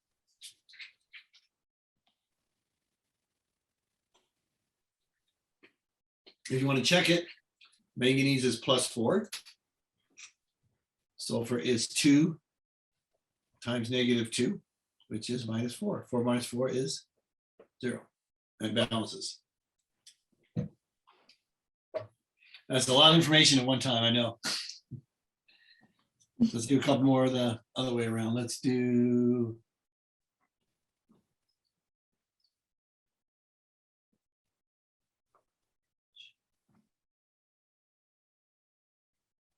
Okay. Now, we haven't talked about hydrogen before, but hydrogen is on the top left. Hydrogen is a non-metal. So on periodic table, you kind of slide over to the right-hand side by helium. So hydrogen is considered a non-metal also. So C3H8. We're going to do the other way around, weren't we? Yeah, let's do one. Let's give it the names. We'll do this and go back to the names of these ones.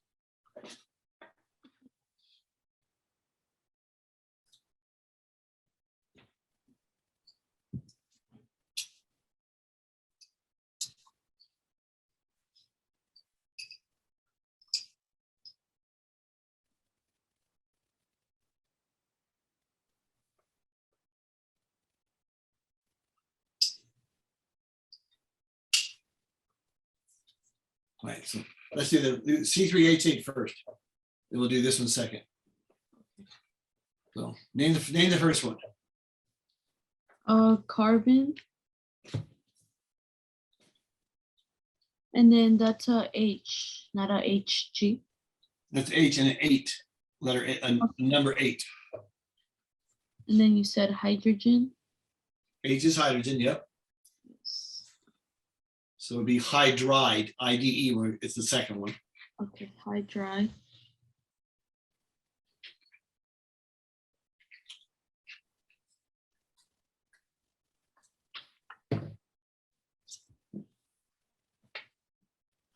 Carbon.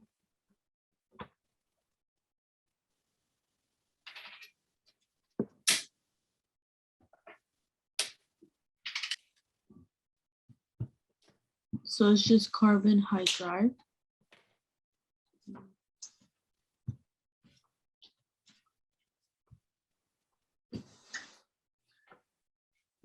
It would be, both those are non-metals, right? Yes. So if they're non-metals, you have to name the subscripts. So it would be tri-carbon. There's 3 carbons. Octahydride.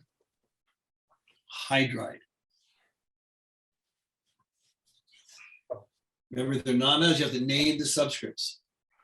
Okay. So tricarbon, octahydride, 3 carbons, 8, 3 carbons, 8 hydrogens. Okay, Yes. we'll do a couple more of those, and then write the formula for calcium phosphide.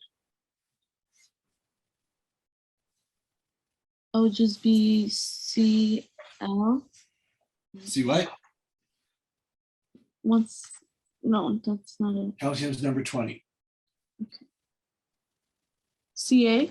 Ca, And then P. Okay. Is that it? Yes. Oh, It's the first thing you ask yourself, is it ionic or covalent? ionic. If it's ionic, you have to balance the charges. If it's covalent, you have to name the subscripts. So Ca plus 2. So calcium is +2, And then phosphorus is minus 3. -3. So we do a crisscross, Ca3, P2.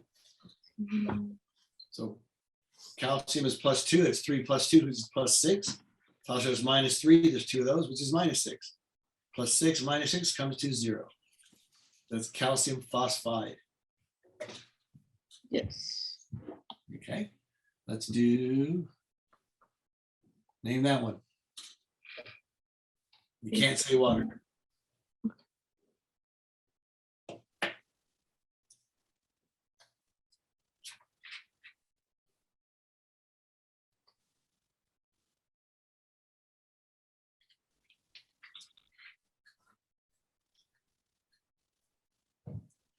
So isn't it the same as the one we just did? Because What do you mean? It's ionic or covalent, right? Which one? covalent. Covalent. It's covalent. With hydrogen's a non-metal and oxygen's a non-metal. So it's covalent.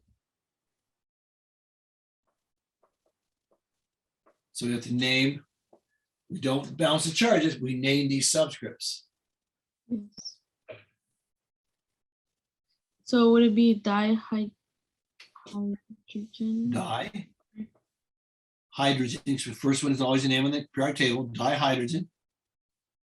And just oxide? Not Hydrogen. oxide. If there's no number there, what is it? No, Monoxide. monoxide. Okay. Yeah, and instead of monoxide, we use this to drop one of the O's. Just it sounds like mono O oxide, so monoxide. So dihydrogen monoxide is water. Okay. Let's do one more, then we'll go on to another part of naming, then we'll do a whole big summary on those, because there's a lot of information there. Okay, let's do, let me do.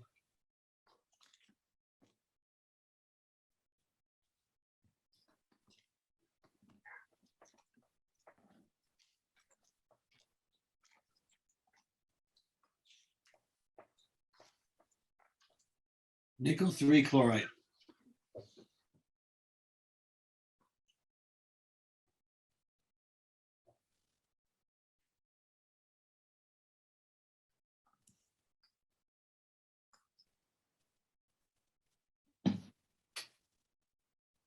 Ni. And then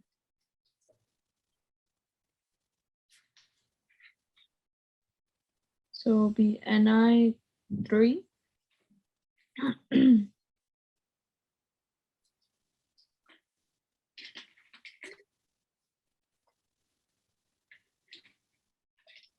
Chloride.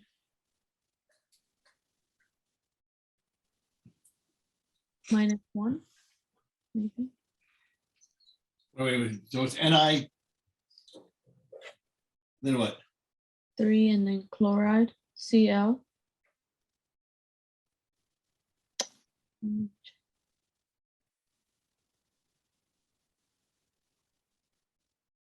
No. Because nickel, well, you're right about the nickel. You have nickel and you have chloride. And it's an ionic compound. So you have to balance by charges. What's the charge on nickel? 3. +3. What's the charge on chlorine?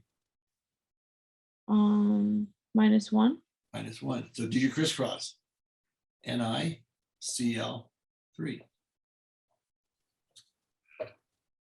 See, this 3. Oops. Does not refer to your subscript. That 3 refers to the charge on nickel, not the subscript.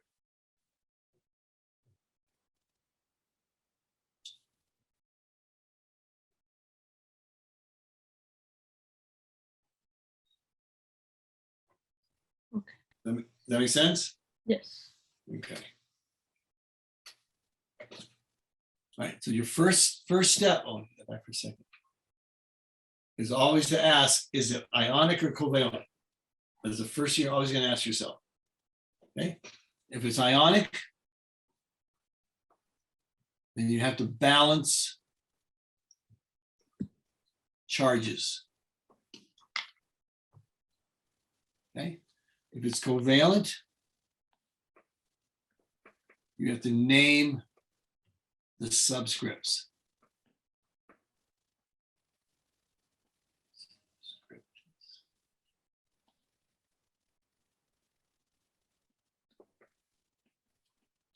SCR, subscript, SCRIPT, can't spell. Yeah, you have to name the subscript.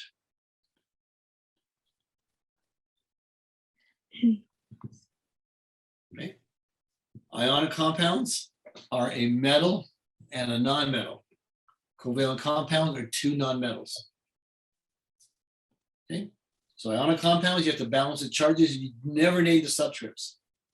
Covalent compounds, you do not balance the charges and you name the subscripts. Okay.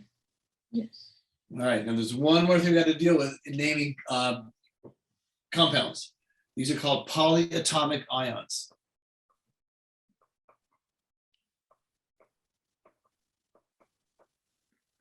Polyatomic ions. Those are groups of elements that come together that form a compound, and that forms a charge. And then those combined by ionic bonds. Okay, so if you look on your data sheet, you see a thing that says common polyatomic ions, and it lists the different kinds of ions. And it will say, like, it will have nitrate, which is NO3 minus. See, it's a combination of, it's a grouping, nitrogen and oxygen, and has a negative charge. That's nitrate. Nitrite is NO2 minus. Nitride is nitrogen 3 minus. Remember, those are different endings. So we got really careful with the ending. If it's an IDE ending, it just most of the time means the element and then it's charged. We saw nitrogen have -3 charge. If it's nitrate, ATE ending, it's NO3 with a negative charge. Okay, if it's nitrite, ITE ending, then it's NO2 with a -1 charge. If it's an IDE ending, it's -3. Because there's only the element there. These are what's called polyatomic ions. You don't have to memorize, but there's a whole list of them. There's 1, 2, 20, 25, 26 of them on your data table. Okay, if you have sulfate, again, you have to look that up. Sulfate is SO4 2 minus. Sulfite is SO4, I'm sorry, SO3 2 minus. Okay, if you had sulfide, ID ending, that's S2 minus. That's just the element. Okay. So polyatomic ions have different names and they're a combination of different elements. Let's do phosphate. This is what gives Coca-Cola its tangy taste. It's phosphoric acid. It's phosphate, and phosphate is PO4 3 minus. Again, it's this grouping of ions, and this grouping has a charge. So that's how it reacts with other, or that's how it combines. Okay. Phosphate is the ion we use to make ATP in our body for energy. We form adenosine triphosphate. There's 3 phosphate groups on it. The phosphate is PO4 3 minus. So, and there's other ones here. There's a hypochlorite like ClO minus. There is, oh, we could do like hydroxide is OH minus. Okay, these are just examples. Like I said, the whole chart's right in front of you. You can use the chart as you list things. They're all negative charges except for one. The only one that is a positive charge is NH4 plus. Every other polyatomic ion is negative. That's the only positive one. And that's called ammonium. That's an ammonium ion. NH4 plus. All the other ones are negative charge. Like these are all the ones we use all the time, like vinegar is C2H3O2 with a negative charge. Okay, and that's acetate, called the acetate ion. And acetic acid is vinegar. Okay, so those are your polyatomic. Now, how we use them is we combine them with our metals. Okay, remember they're negative charges, so they combine with positive charges. They combine with the metals. So let's take Na, and let's take, well, that's just a single one. Sodium, NO3. Okay, that's a polyatomic ion. We divide it right here. This is sodium, and NO3 is nitrate, ATE ending. We know it combines 1 to 1. Sodium is a +1. Nitrate is a -1. So it combines 1 to 1. You gotta remember, this is a group now. This is not an individual element. It's a grouping. They're called polyatomic because more than one atom, ions, polyatomic ions. It takes a little practice to notice them. Let's do, okay, let's start off with the words. Hydrogen, cyanide. You know, cyanide is not an element. So you're looking at a polyatomic ion table. Hydrogen is H, cyanide is Cn. The charge on hydrogen is +1, it's in the +1 column. Charge on cyanide is -1. So it combines as HCN. That's hydrogen cyanide. Very deadly gas used in the gas chambers. Mhm.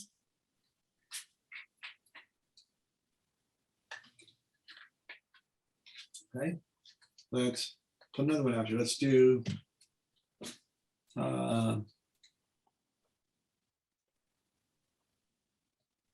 ammonium phosphate. Okay. Those are two polyatomic ions. Ammonium is NH4 plus, phosphate is PO4 3 minus. Okay. If it was an element, it would end in IDE. If it does not end in IDE, then you look on the polyatomic ion table. Now there's some exceptions like cyanide, hydroxide, those end in IDE, but you don't find those as elements. But ammonium ends in IUM, so it's not an element, and neither is phosphate. Okay, you look at a polyatomic ion chart, ammonium is NH4 plus, phosphate is PO4 3 minus. So how are they going to combine? The first one is going to be NH4 and PO4. And we do the crisscross. Now you can't just write NH4 3. That looks like NH4 43. Okay, so this is a grouping. So what we do is we group the NH4, and there's 3 of those, and there's only 1 PO4. Right? So there's 3 NH4s. Remember, we just do our crisscross. The 3 goes over here, and the 1 goes over there. but it's a group. There's 3 NH4s. There's 3 ammonium ions.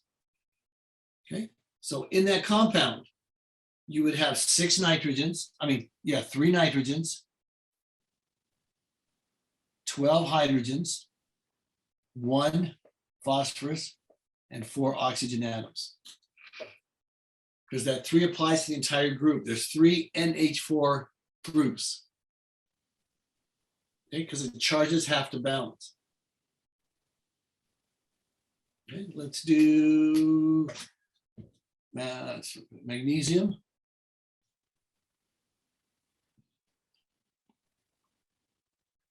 Magnesium.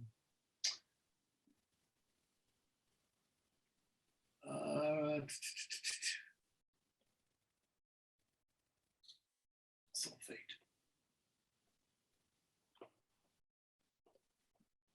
Okay, magnesium sulfate. Magnesium is your ion, your element, I'm sorry. Magnesium is number 12, so that's Mg. And sulfate, that's an ATE ending. It's not IDE, so you know it's a polyatomic ion. You look at sulfate on your polyatomic ion table, and it's SO4, and that's 2 minus. Magnesium is 2 plus. So they combine 1 to 1, you would get magnesium sulfate.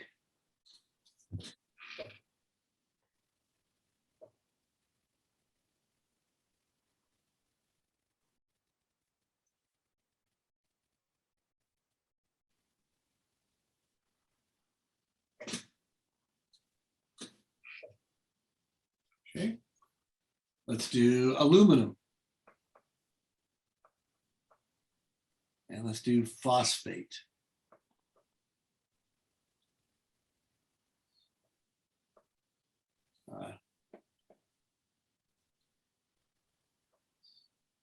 Kind of.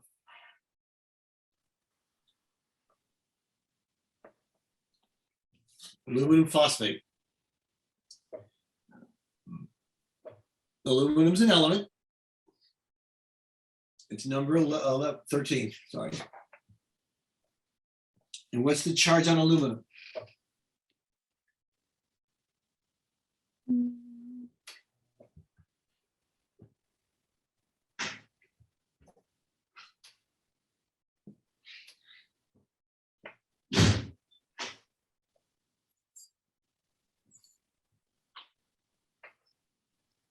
Oh, it's plus 3. Sorry. Plus 3, right? Yes. And what's the charge on phosphate, AT ending? If you look on the polyatomic ion chart, what's the charge on phosphate? Is it -3? Yep, it is. Perfect. -3. So they combine 1 to 1. So AlPO4.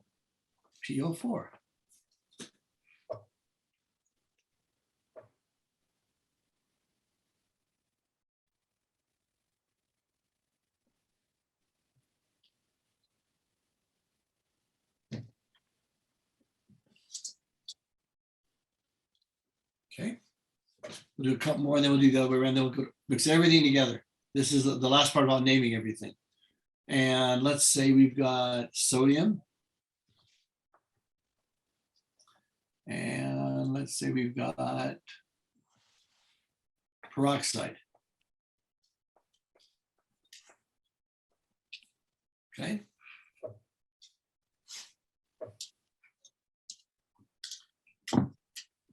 Sodium it's an ionic compound. There's a metal in it. So sodium is Na. What's the charge? What's the charge of sodium? Oh, +1. +1, perfect. And peroxide is non-element, it's a polyatomic ion. Peroxide is O2 with a 2 minus charge on it.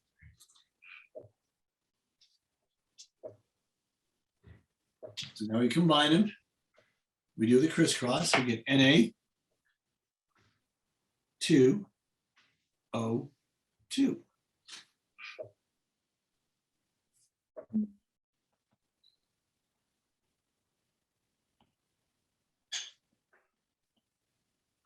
Is peroxide on the chart? Yeah, peroxide is on, do you see the comment upon the Oh, comment? yes.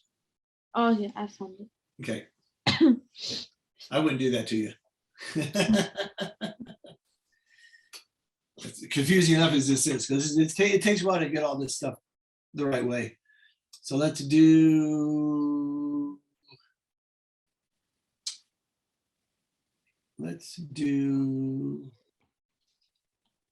gallium.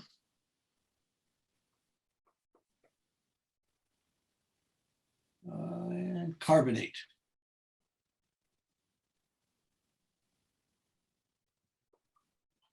We'll walk you through this one and we'll start doing some on your own here too. So gallium is number 31. GA. It's GA. Yep, GA. What's the charge on gallium? +3. +3. And carbonate, ATNH, so it's not an element. Look at carbonate on your polyatomic ion chart. Is it -3 or -2? -2. Mm. Carbonate is CO3 -2.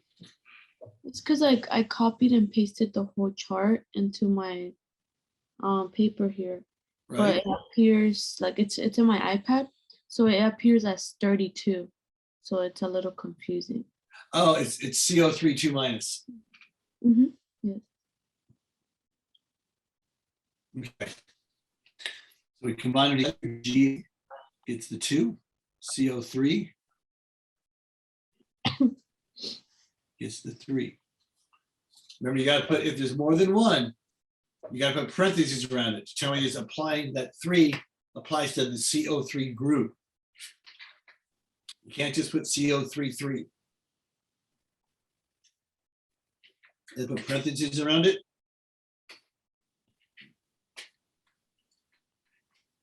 And then put the subscript on that. Okay. So in the compound Mm. gallium carbonate, how many oxygen atoms are there? That'd be a typical test question that a lot of boards use. Because you gotta be able to do that and then analyze it. So how many oxygen atoms are in gallium carbonate? Would it just be 3? There's three times. You have a GA, CO3, CO3, CO3. So add up all the oxygens there. So it's just, is it 9? Yep, it's 9. Perfect. There's 9 oxygen atoms. Because it's a CO3 group 3 times. Okay. So 3 times 3 is 9 oxygen atoms. Okay. And let's go back to ammonium. So I have a question. Sure, go ahead. It says GA and then Right. the 2. Where did the 2 come from? Or how did it get? You mean right, this one right here? Yes. Okay. Remember we did our crisscross, balance your charges? Yes. GA2. So that we picked the 3 plus from the gallium, put the 3 there, the 2 minus from the carbonate. Remember, carbonate is 2 minus. And we crisscross our charges.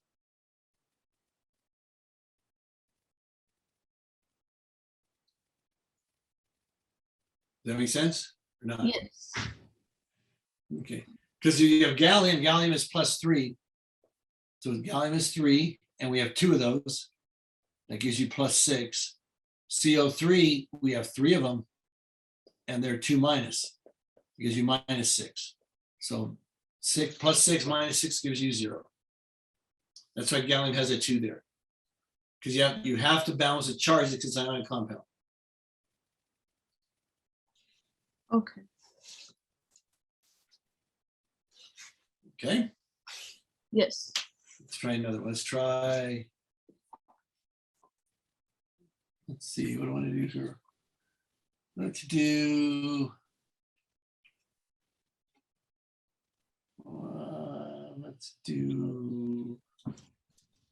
calcium.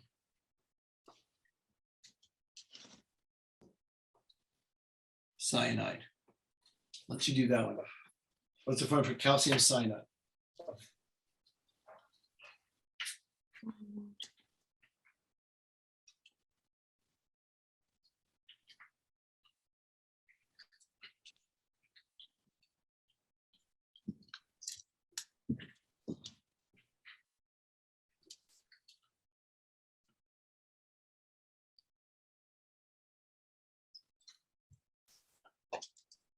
Plus 2, and then cyanide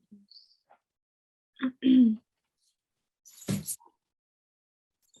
So it's Ca plus Okay, 2, calcium's +2, very good. and then Cn CN is cyanide, with a negative or -1. Yep, and then do you crisscross this? yep, So it just be Ca and then Cn plus 2 on the bottom. like that. Yeah. Nope, close, really close. But now it says there's 2 nitrogens, not 2 cyanides. So remember, whenever you do it, Parentheses. right, whenever you do with polyatomic ions, you have to put parentheses when there's a subscript. Because it's 2 CNs, not just CN2. Okay. That make sense? Yes. Perfect. All right, let's do some practicing and enough new concepts for one day. So you're gonna now, remember the first thing you always have to determine is what? If it's gonna be ionic or covalent, Yes. gotta be your first thing, because that determines how you're gonna name it. How you're gonna either name it or write the chemical equation. So if we have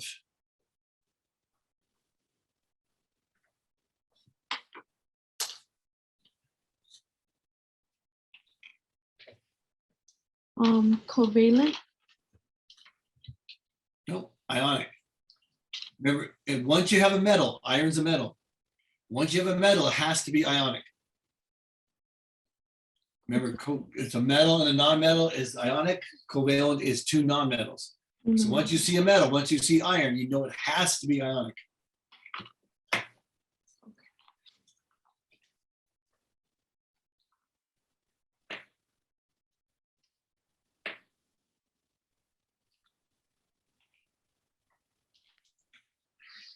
Oh, it's because like I was thinking of it like since iron is like in the middle, Right? that's why I thought of it as a covalent. Right. Now remember, covalent is that dark line, that black line. If it's to Yes. the left of that black line, it is a metal.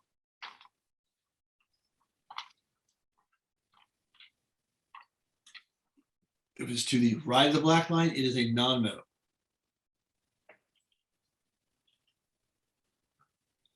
So all I have to do here is just balance the 2 of them. You gotta name the compound. You gotta give me the English name for it. Iron, Okay? You would say iron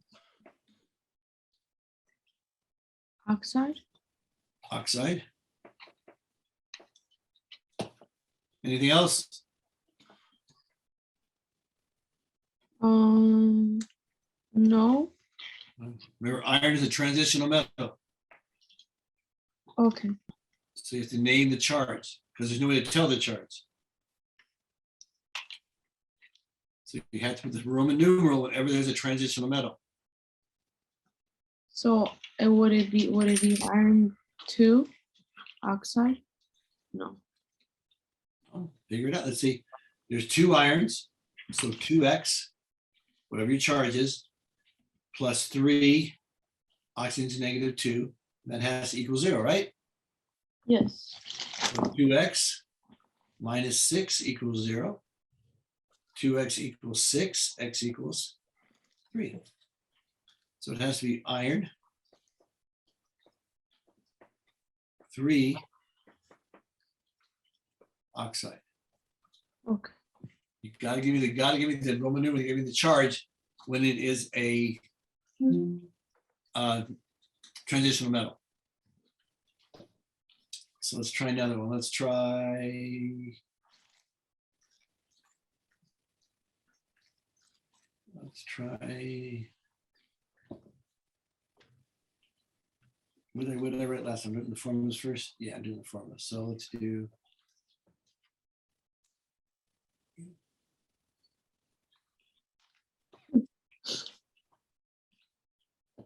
Okay. Name that one. Magnesium, Perfect. Magnesium. and then see chloride. Chloride. Yep. Very good. Magnesium chloride. Let's do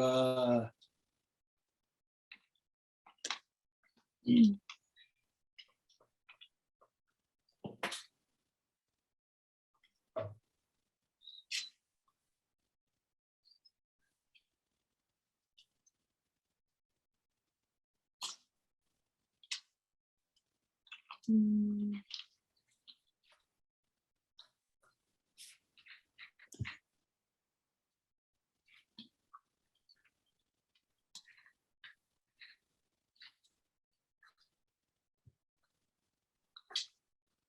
So it would be a covalent compound. yes. Perfect. Yep. So it would be disulfur, Got it. Disulfur. pentachloride. Penta. Chloride. IDE. Perfect. You got it. And let's do. Right near now.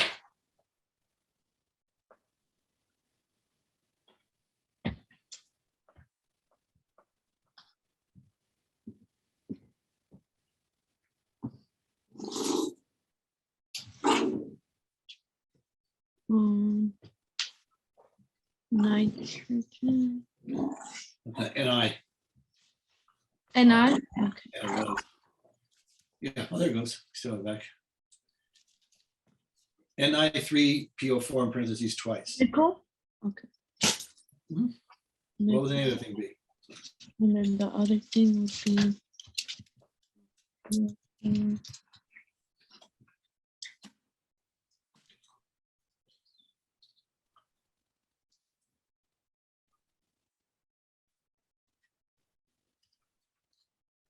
phosphate.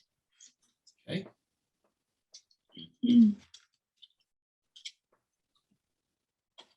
And nickel is a transitional element, which means you have to tell me the charge. So what's the charge on nickel in this compound? Because you wouldn't know how to write it the other way if we didn't tell you what it was.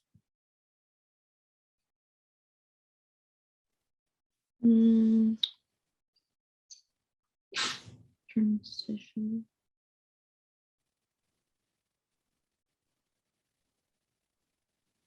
So would it just be nickel 3 or? You have 3 nickels, so 3x, Okay. what the charge is, 3, plus 2 phosphates, 3. and that has to equal 0. So 3x minus 6 equals 0. 3x equals 6, x equals 2.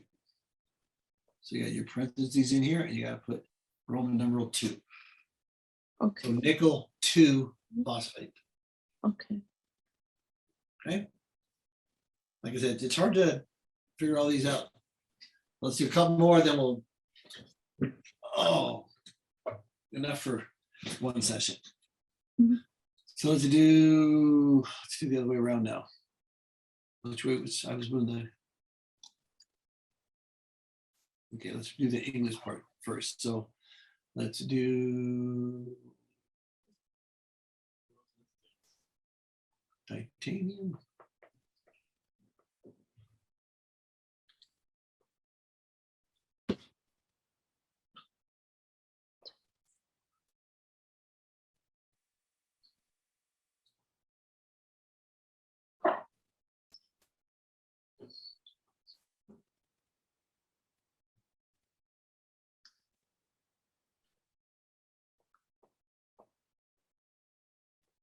Okay, titanium 4 phosphate. Give me the chemical formula for that. So, Ti. Okay, mm, mhm, is P.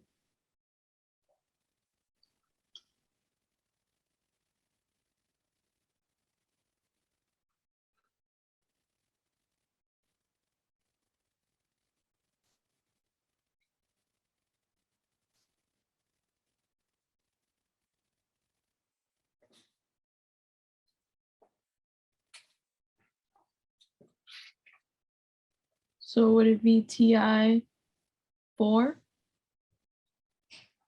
titanium 4 phosphate, yeah. And then, So titanium has a 4 plus charge, right? yes, and then Okay, that's right. phosphate has -3. Phosphate is PO4, -3. Oh, I read it incorrectly.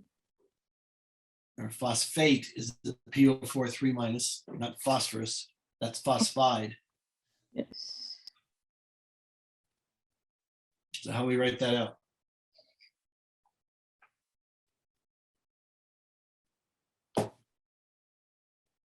Oh, parentheses. For the PO and then the 4, and then put the other 4 under it. Titanium, PO, PO4. and then the 4. Yes. We do the crisscross. So titanium, subscript 3, PO4, subscript 4. Yes. Okay, perfect. And let's do a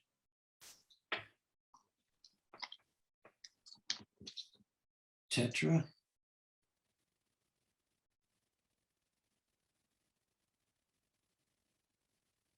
Carbon. Octa. Hydride.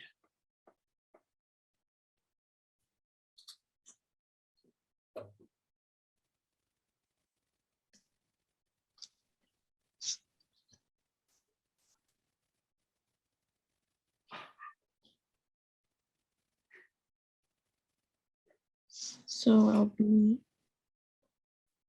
C carbon. C. 4. No. 4.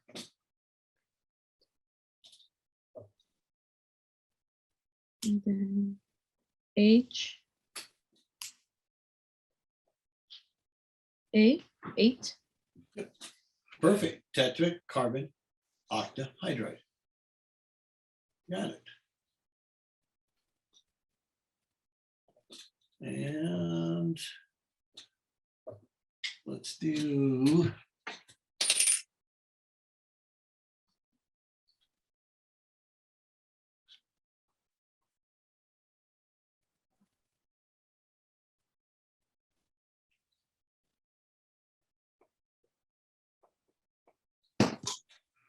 ammonium sulfate.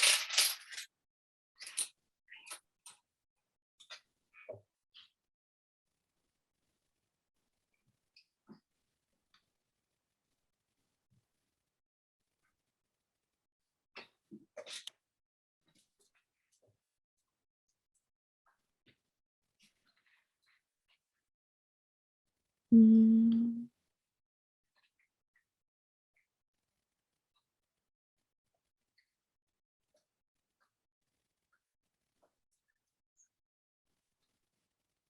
ammonia. I can't find ammonia. Ammonium, it's not an element. Okay. It's got to be a polyatomic ion because it does not end in IDE, so it cannot be an element. So look for your polyatomic. If you can't find it as the elements, look for your polyatomic ions. Mm. I can't find it on here either. Top left. First one. Oh, okay. Oh, it's the first one. NH4. Right? So That's four. ammonia. And what's the charge on ammonia?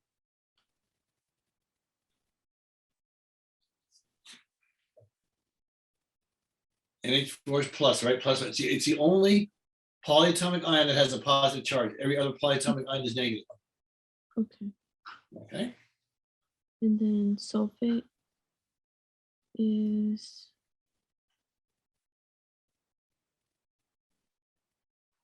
SO.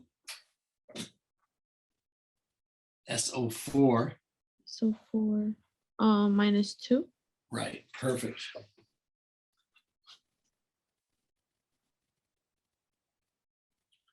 And then it'll be NH.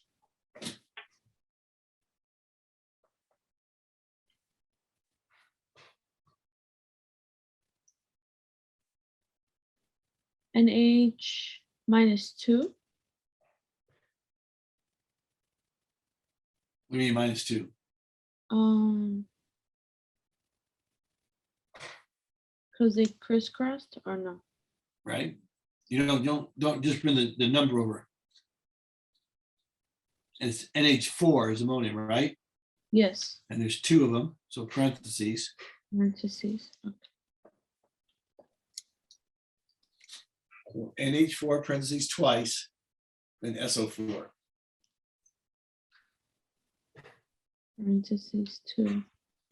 And then S. And okay.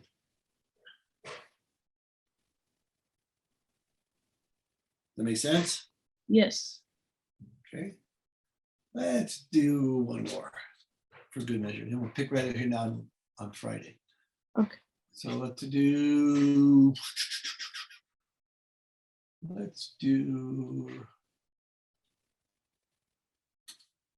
calcium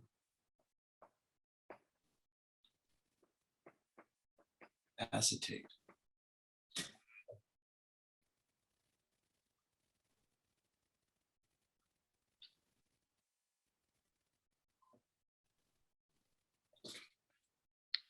Ca +2. Okay. It's an ionic compound. Acetate.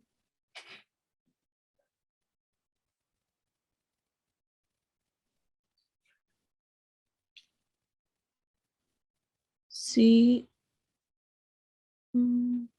CH 3 C2H3O2 C2H with a negative charge. C2H3O2. Okay.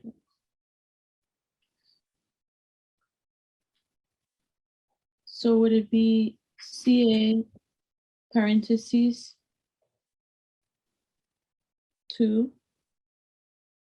Well, C2H3O2 and then 2 twice.